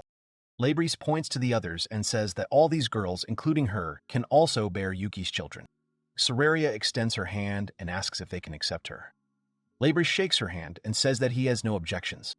The girls suggest that they all work together, supporting their dear husband. Yuki begins to understand that it was a trap. The girls, it turns out, are accomplices.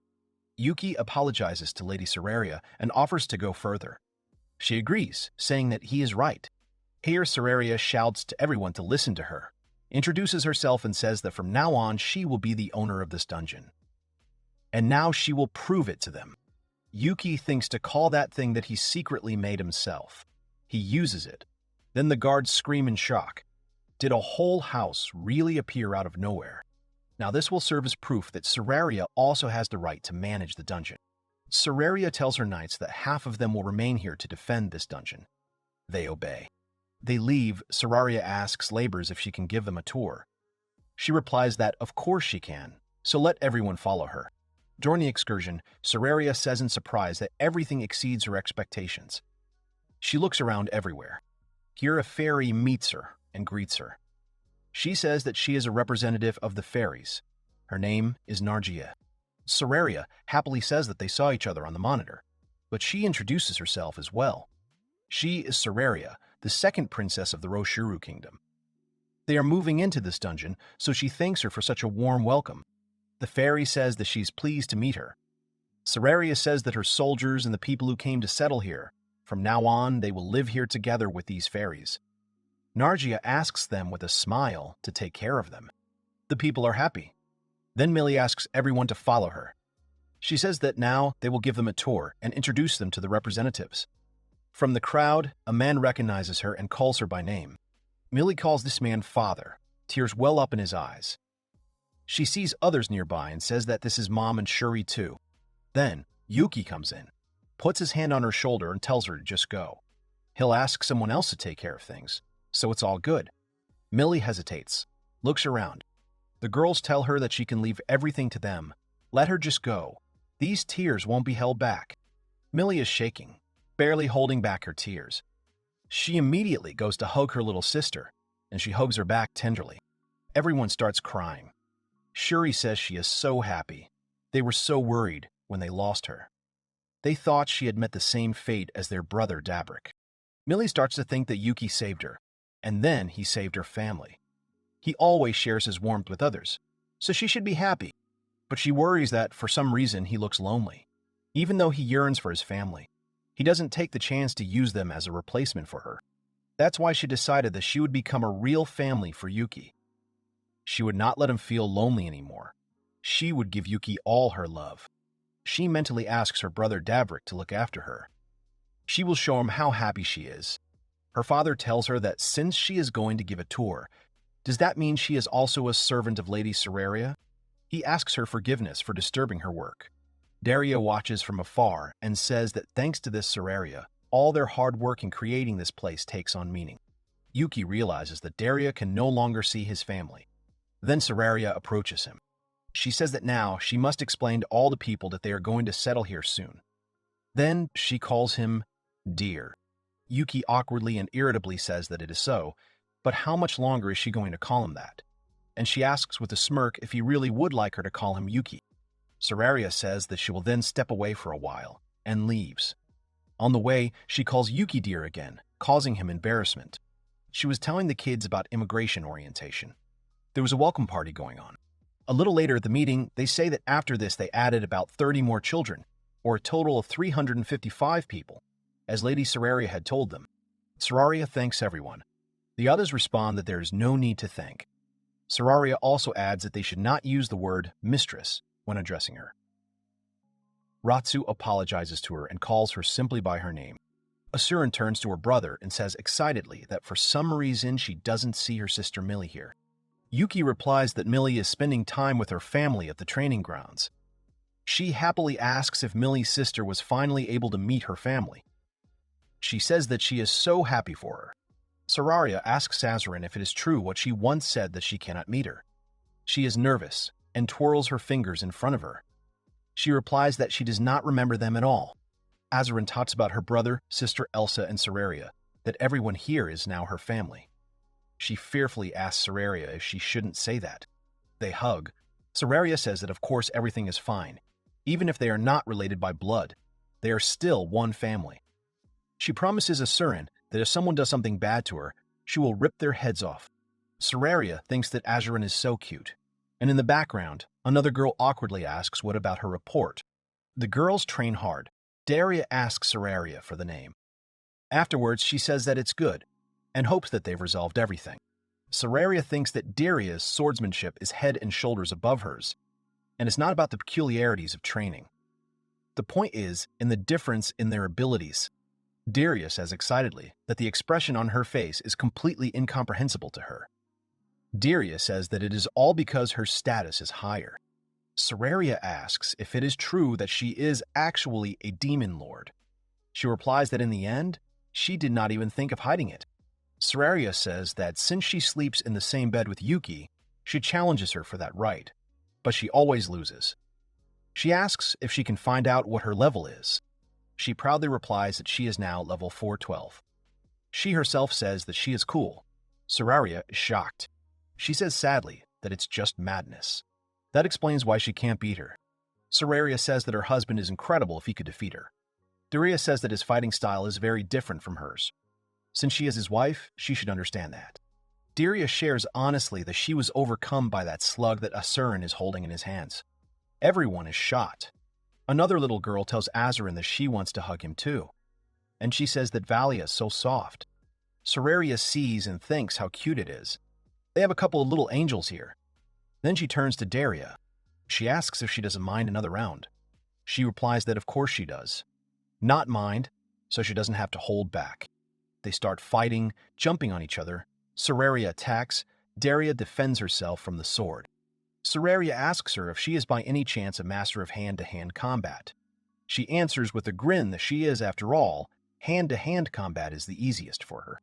A little later, Sararia takes the sword away and says again that she lost. The little girls come up to Sararia and Daria, saying that it was amazing.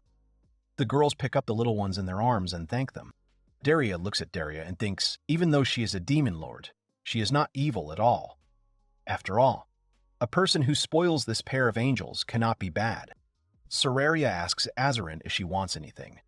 She replies that everything is here next to her, so she doesn't need anything else. Then she adds that she has a dream. Sararia asks what her dream is. She answers happily that she wants to marry Yuki and have little children. Sararia looks at her awkwardly, sighs and says that it is indeed a wonderful dream. Yuki comes over and is indignant at such a reaction. The other one says that there's nothing wrong with it. She would never give their beauty Asuran to some random guy. She actually also wants to marry Yuki. Sararia picks up both girls in her arms and says that of course they will always be together. They cuddle up to each other. Sararia thinks that she is in heaven. Yuki comes up to them and apologizes for interfering with the best moments of her life, but he has a couple of questions. Sararia asks, well, what questions does he have? Yuki clarifies that she becomes stronger when she levels up. She replies that it's all individual, of course, but she's never heard of anyone becoming weaker when they level up. Daria agrees and says that she hasn't heard of that either. Yuki says that, however, Daria's skin is very soft to the touch, and she is not that muscular. Daria immediately asks him if he really wants to try her, if he wants to go to bed right now. Yuki replies that, of course he wants to, but later, Yuki returns to the question and says that Daria stopped Sararia's sword with her bare hands. He asks how she was able to stop it with such soft skin. Daria asks if it's not because of her defense. Yuki says that it doesn't matter if her skin is soft or rough, the attack should have hurt her. He definitely thinks she must have taken at least a little damage. Daria says she didn't feel anything. Yuki says that he understands, and then turns to Sararia and asks if she desires knowledge of the divine. He says that a person's strength is converted into digital values, which are reflected in the status window. But no matter how much the knowledge of her defense increases, it will not change the structure of the skin. A scientist of the past asked himself this question and conducted research, but in the end he could not find an answer to it. So this is on the edge of human understanding. Simply put, this is the competence of the gods. By the way, although it still remains a big mystery, they have realized a few things. In cases where there is a huge difference in strength between him and Daria, her attack will not cause any damage. This is one of the reasons why the legendary hero can fight against a large number of opponents without receiving any injuries. At this time, Yuki and Luria are riding in a carriage. Luria asks Yuki if he doesn't think it's rather boring. Luria wonders why Yuki came here, but in reality, he just came to sleep. The men ask Luria to just leave Yuki alone. Mabu says that from what he heard, Sararia arrived yesterday. It's because he's hiding the fact that he protected her. That's why he came here. Luria worriedly says that, after all, the dungeon is located on Sararia's lands, so it could cause problems. She is surprised that Yuki has so many things to do. Mobu is sure that it is quite difficult for him to keep an eye on them. Luria thinks that he really looks very tired, looking at the sleeping Yuki. Suddenly, Yuki loses his balance and falls right into Luria's lap. She strokes his head and thinks that he is trying too hard. She reflects that he had a choice. He could have lived peacefully in the dungeon and simply ignore her problem. She does not understand why he chose such a thorny path. Mabu says that the sight of his sleeping face really does ruin his image as a leader. Mabu asks Loria to let him sleep a little. She agrees with a smile. She recalls that while in the dungeon, she was never able to see his sleeping face. Then, for the sake of survival, she offered him her body. Even if she didn't love him, and she didn't need a child from him at all, she just wanted to survive. Yuki wakes up, wishes everyone good morning, and begins to actively touch Loria. He gets up and says that it is so nice. They are also so elastic. He really likes it. Yuki thanks Loria and says that he slept well. The red one asks, but he said that he likes them, which means he is interested in her body. Yuki honestly says that it is unlikely that there will be many here who are not interested in her body, especially in the upper part. Loria asks if in that case he will pay attention to her at night the next time they meet. They don't understand how it even came to this. He says that, after all, she is not under the protection of the dungeon, so the circumstances are completely different. Since they came out of the dungeon for her protection, there can be no information leakage. Even if they fail, the secret will be protected.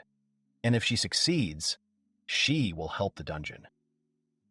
Yuki believes that this way they are even. Loria nervously says that helping the dungeon means that she will officially recognize him.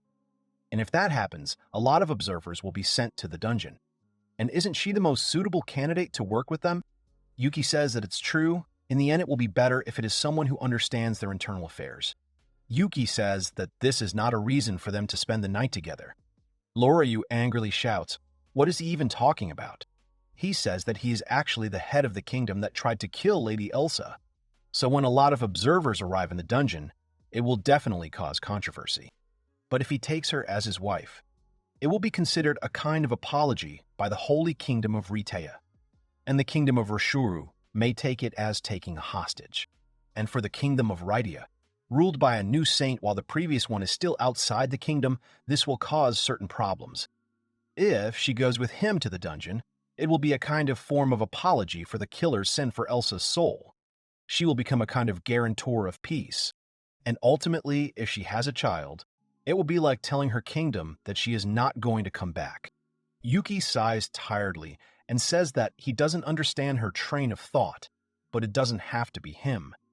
Luria disagrees and says that he is the first person to see her in that light. Moreover, all is fair in love and war. Yuki says that, whatever the case, he doesn't understand what's so good about him.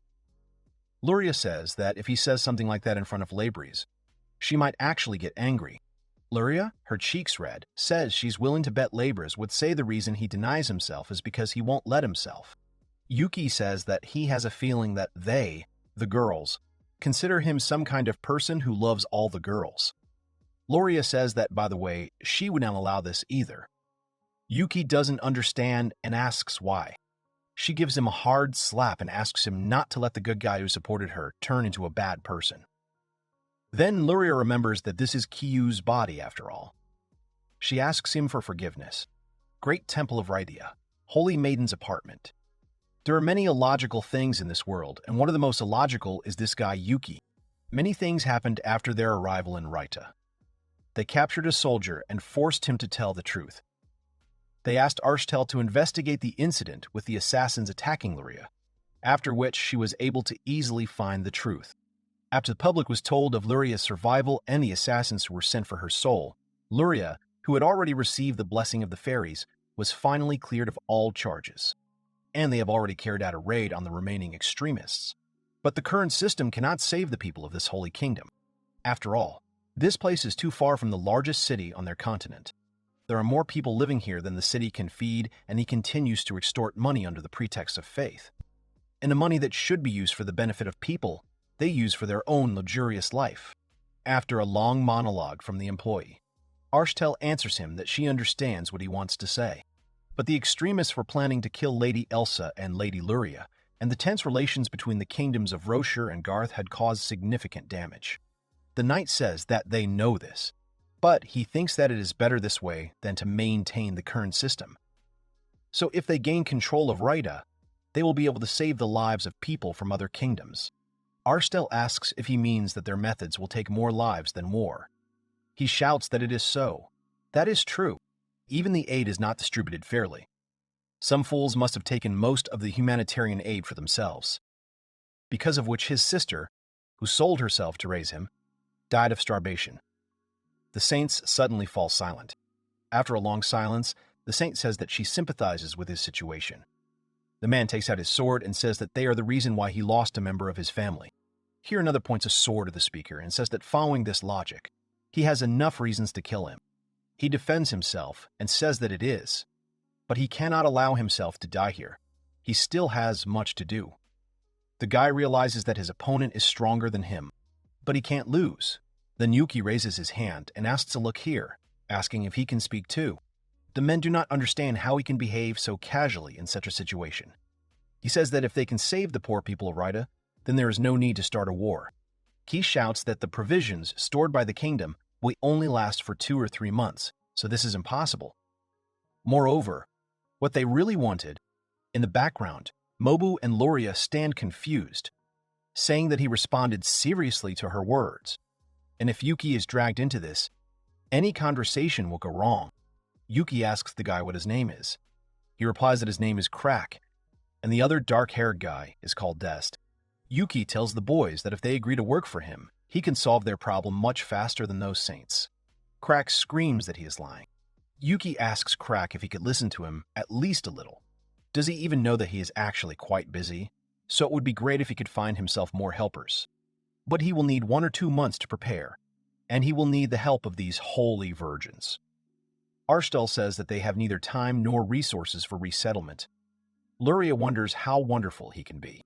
Luria introduces herself and says that she can guarantee them what Yuki said. They will provide them with any possible support. Crack stands there disappointed and says he just can't believe what he's saying. He says he doesn't think he's lying. Yuki breaks the blade of the sword with his bare hands and sets a condition. Either they believe his words or he shows this sword. Let them choose. They have 10 seconds left. The countdown begins. The ground begins to shake. Everyone looks around in horror. The man shouts at Crack to answer him quickly. He knows that otherwise he will be torn to pieces. He trembles and cries in tears that he agrees he will believe his words, so let him stop. Then the earth stops shaking. They all breathe a sigh of relief. Yuki says that this is good, and that then he will open the gate. This place will be turned into a dungeon. The men are standing, one has a stomachache. Arstel laughs nervously. Yuki teaches everyone, asks them to turn to the 10th page. These are all the rules of conduct in the dungeon. The fairy asks Mob if he could say something to Yuki. He replies that he has no idea what to say to Yuki. In the end, everything ends well. Here, someone shouts that he cannot accept this. Another says that there are things in this world for which logic does not work. He points to Yuki and says that this is a wonderful example of this. Yuki closes the book, says that they are finished, then asks if they have any questions. Arstel immediately admits that she has a lot of questions. Crack raises his hand and says that he has questions too.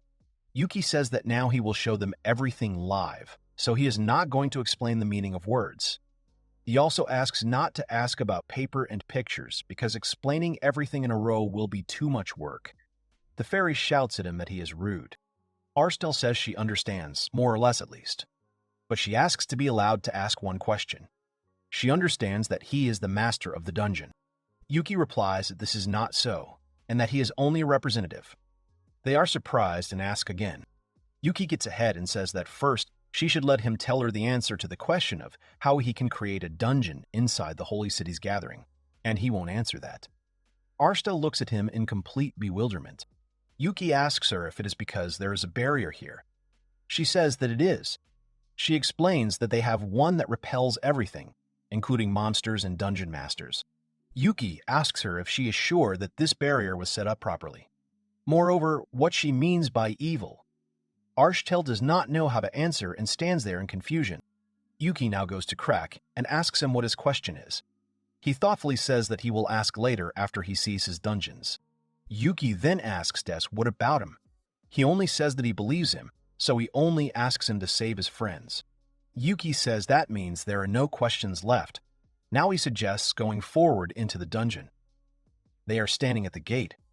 Arstel is afraid and trembling at first, and then jumps into the gate. As a passage, Yuki uses the dungeon that he secretly created on the way to Rydia. Thus, they arrived at the main dungeon. However, a goblin appears in front of them. Crack immediately screams in panic that, as he thought, it is a trap. He tells the goblin that he had better prepare himself before meeting him. Even though he is unarmed, if he is not caught by surprise, he will definitely cope with the pathetic goblin. However, he flies away from one blow of this goblin. Yuki tells the goblin that these are the guests from Rada that he told him about. He thought he would show them the prowess of their guards. The goblin tells him that in that case they came just in time. He explains this by the fact that they are currently undergoing training in firing a grenade launcher. Yuki looks at them with admiration and says that here it is, the power of the guards of their dungeon, which he is so proud of. The guests recognize them and say that over there is the trench from page 15 of the brochure. Yuki says that they must now go to the government building to meet someone. They go. Arstel, fearfully wondering what will happen next. Here the girls meet them and wish them well in the capital of Elsa, in Yuki's domain, in the underground city, in Yuki's village, and his friends. The girls stand with a large poster. Here the girls realize that they still haven't decided anything about the name. Sararia says that this is bad.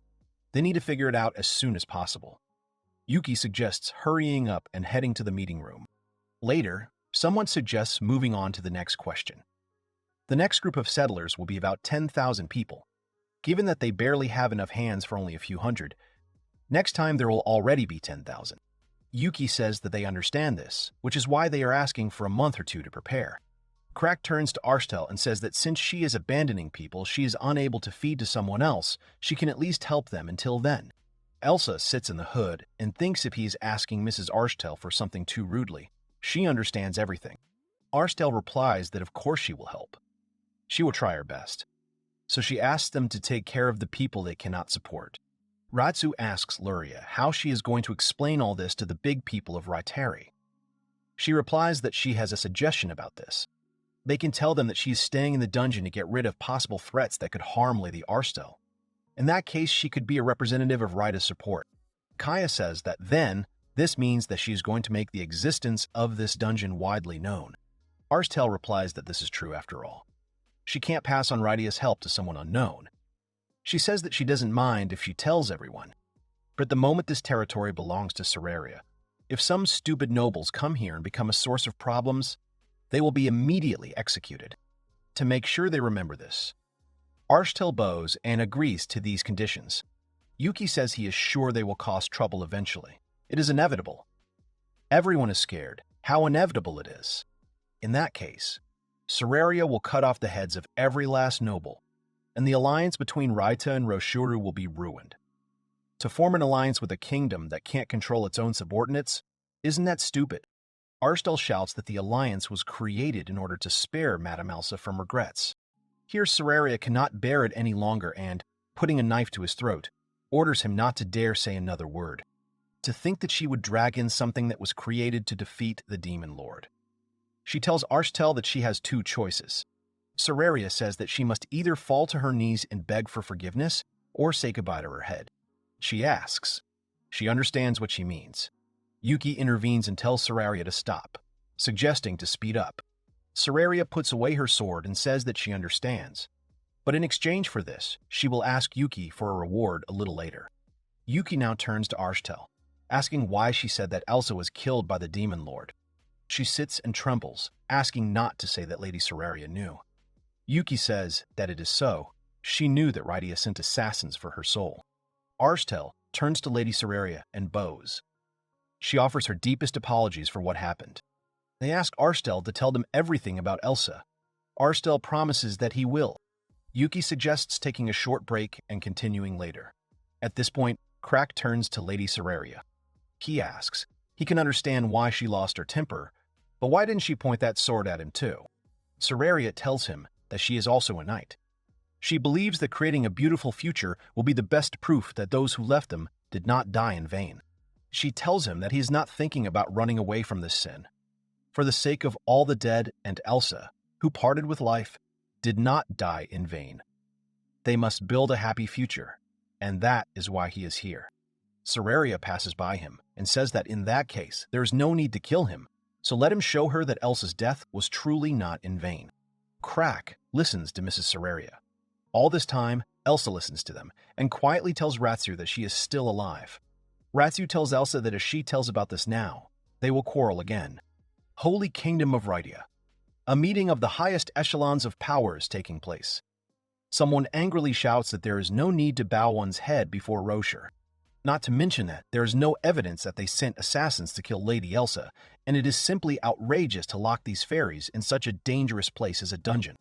Moreover, to force their people to pay, they should catch this Sararia, who made such demands, and force Rocher to pay the ransom for her. Arshtel answers him that his arguments are clear to her.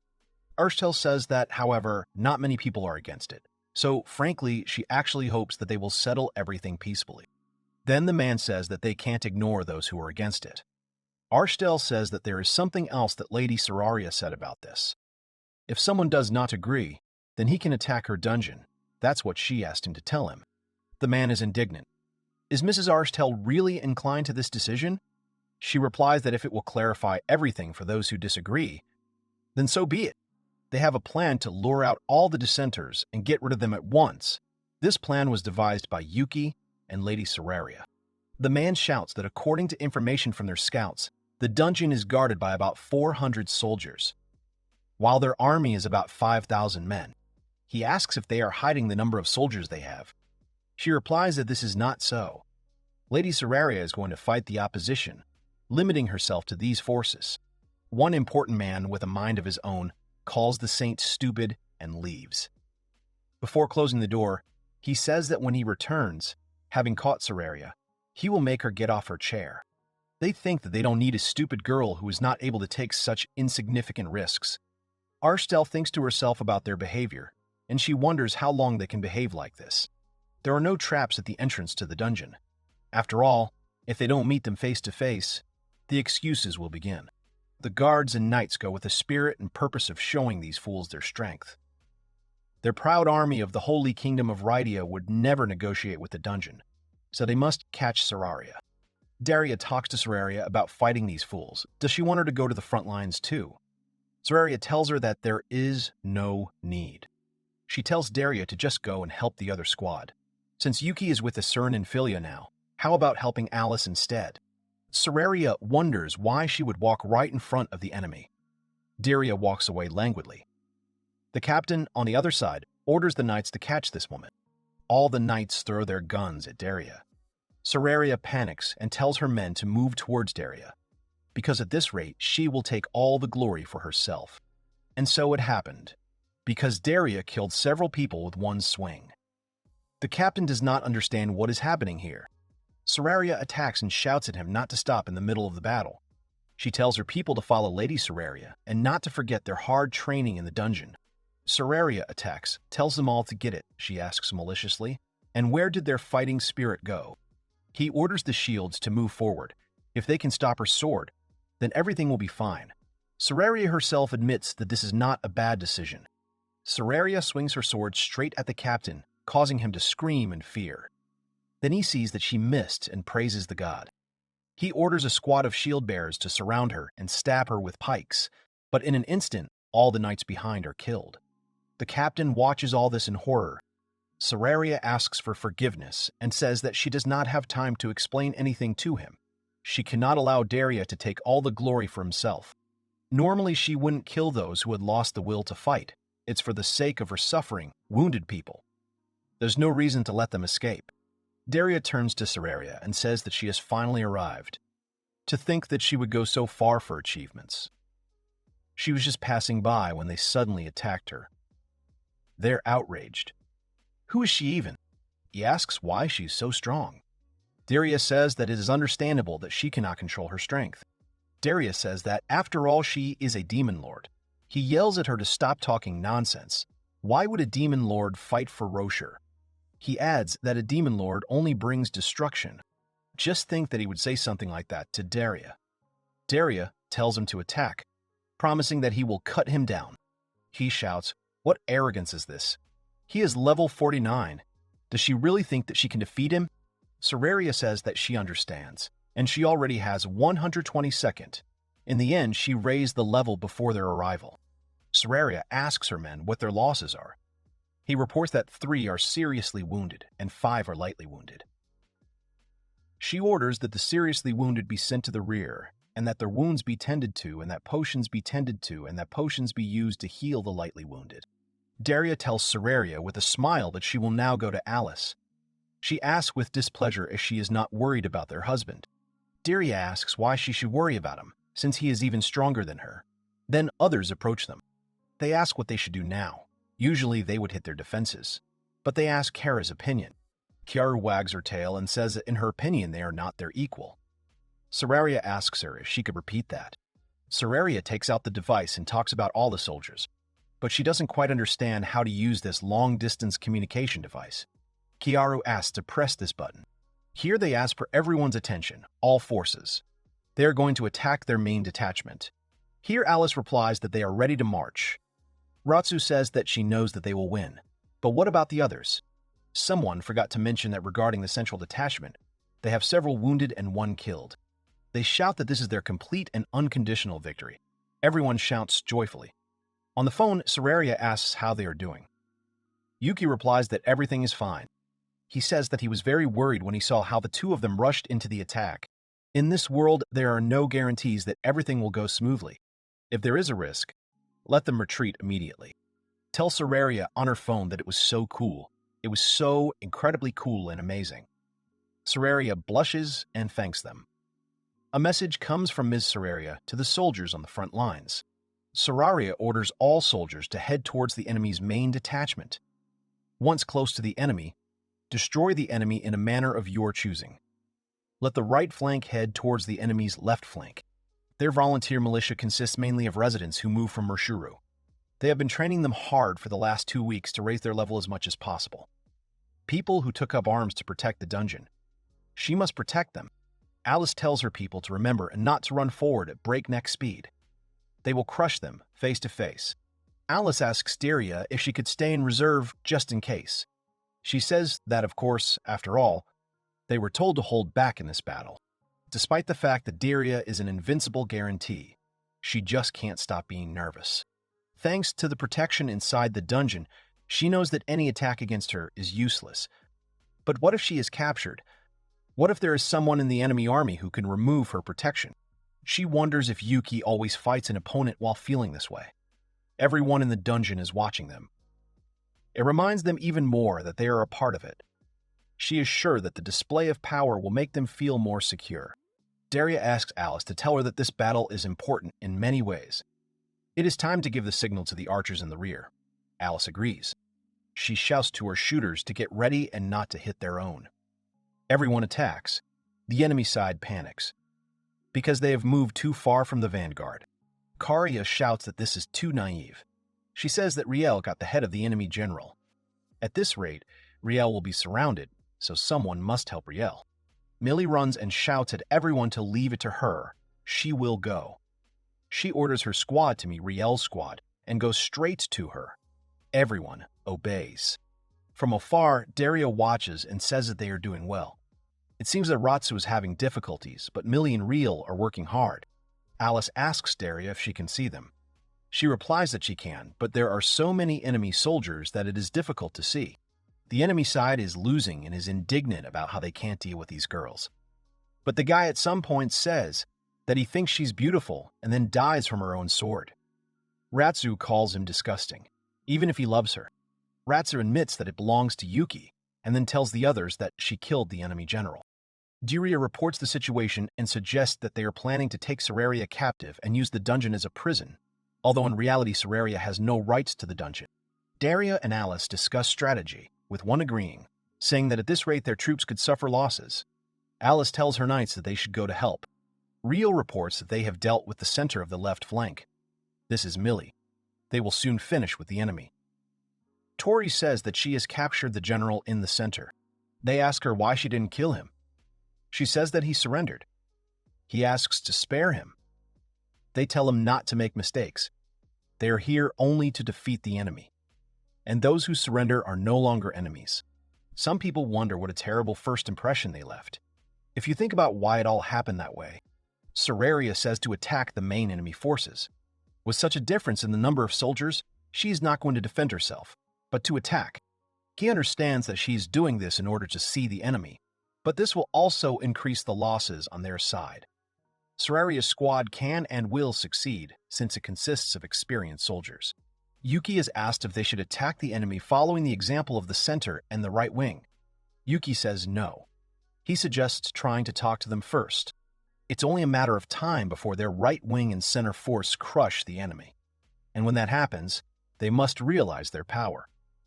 There's no need to throw all their forces at the enemy. Not to mention that Azurin and Furia are here. He answers that he understands. In that case, he, Mob, and Raya will go to negotiate with them. Yuki shouts that he wants to talk to their commander. That commander asks with a grin what's going on. Has he really decided to surrender? Yuki replies that they can't afford to surrender.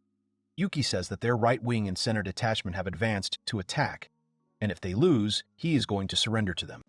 He asks, so if they don't mind sticking to the status quo until then, he doesn't mind crushing it now. If they decide to do this, then there is nothing they can do. They will simply be forced to fight. His army consists of goblins, orcs, slimes, and one blood minotaur, so he hopes they are willing to lose some of their men. The enemy says that he understands, and that if they wait, they can finish the battle without fighting the bloody minotaur. Yuki asks if they are actually going to fight them, or if they are going to continue with the status quo. What choice will they make? He replies that it is very good, but it will be bad if they decide that they did nothing in this battle. And so he decided to continue the verbal sparring, but instead of letting Yuki talk badly about them, he wants to get even. Yuki thinks that this is to be expected. After all, they don't even consider losing. The villain calls him by name and says that even though his younger brother is a barbaric thug, how sorry he is that he, being his older brother, is not even going to fight. Although if that thug were here, it would be a very difficult fight. But to think that he would send him to guard Arshtel. Does he really think that the negotiations will go well if he can protect her? Once they take over his dungeon, they will throw her out of her position. Besides, how stupid it is to try to establish connections between this dungeon and the Holy Church. They ask him what he means. He says there's no need to send an expedition to conquer the dungeon. After all, if they conquer it now, there will be no information leak. They then talk about Seraria. Yuki ponders, so the opposition will use this as a reason to attack the dungeon. Although the reason for the lack of communication was Ruruya. He says that Yuki is a fool because adventurers and children are fighting. The little girls start to get angry that the dungeon is collapsing.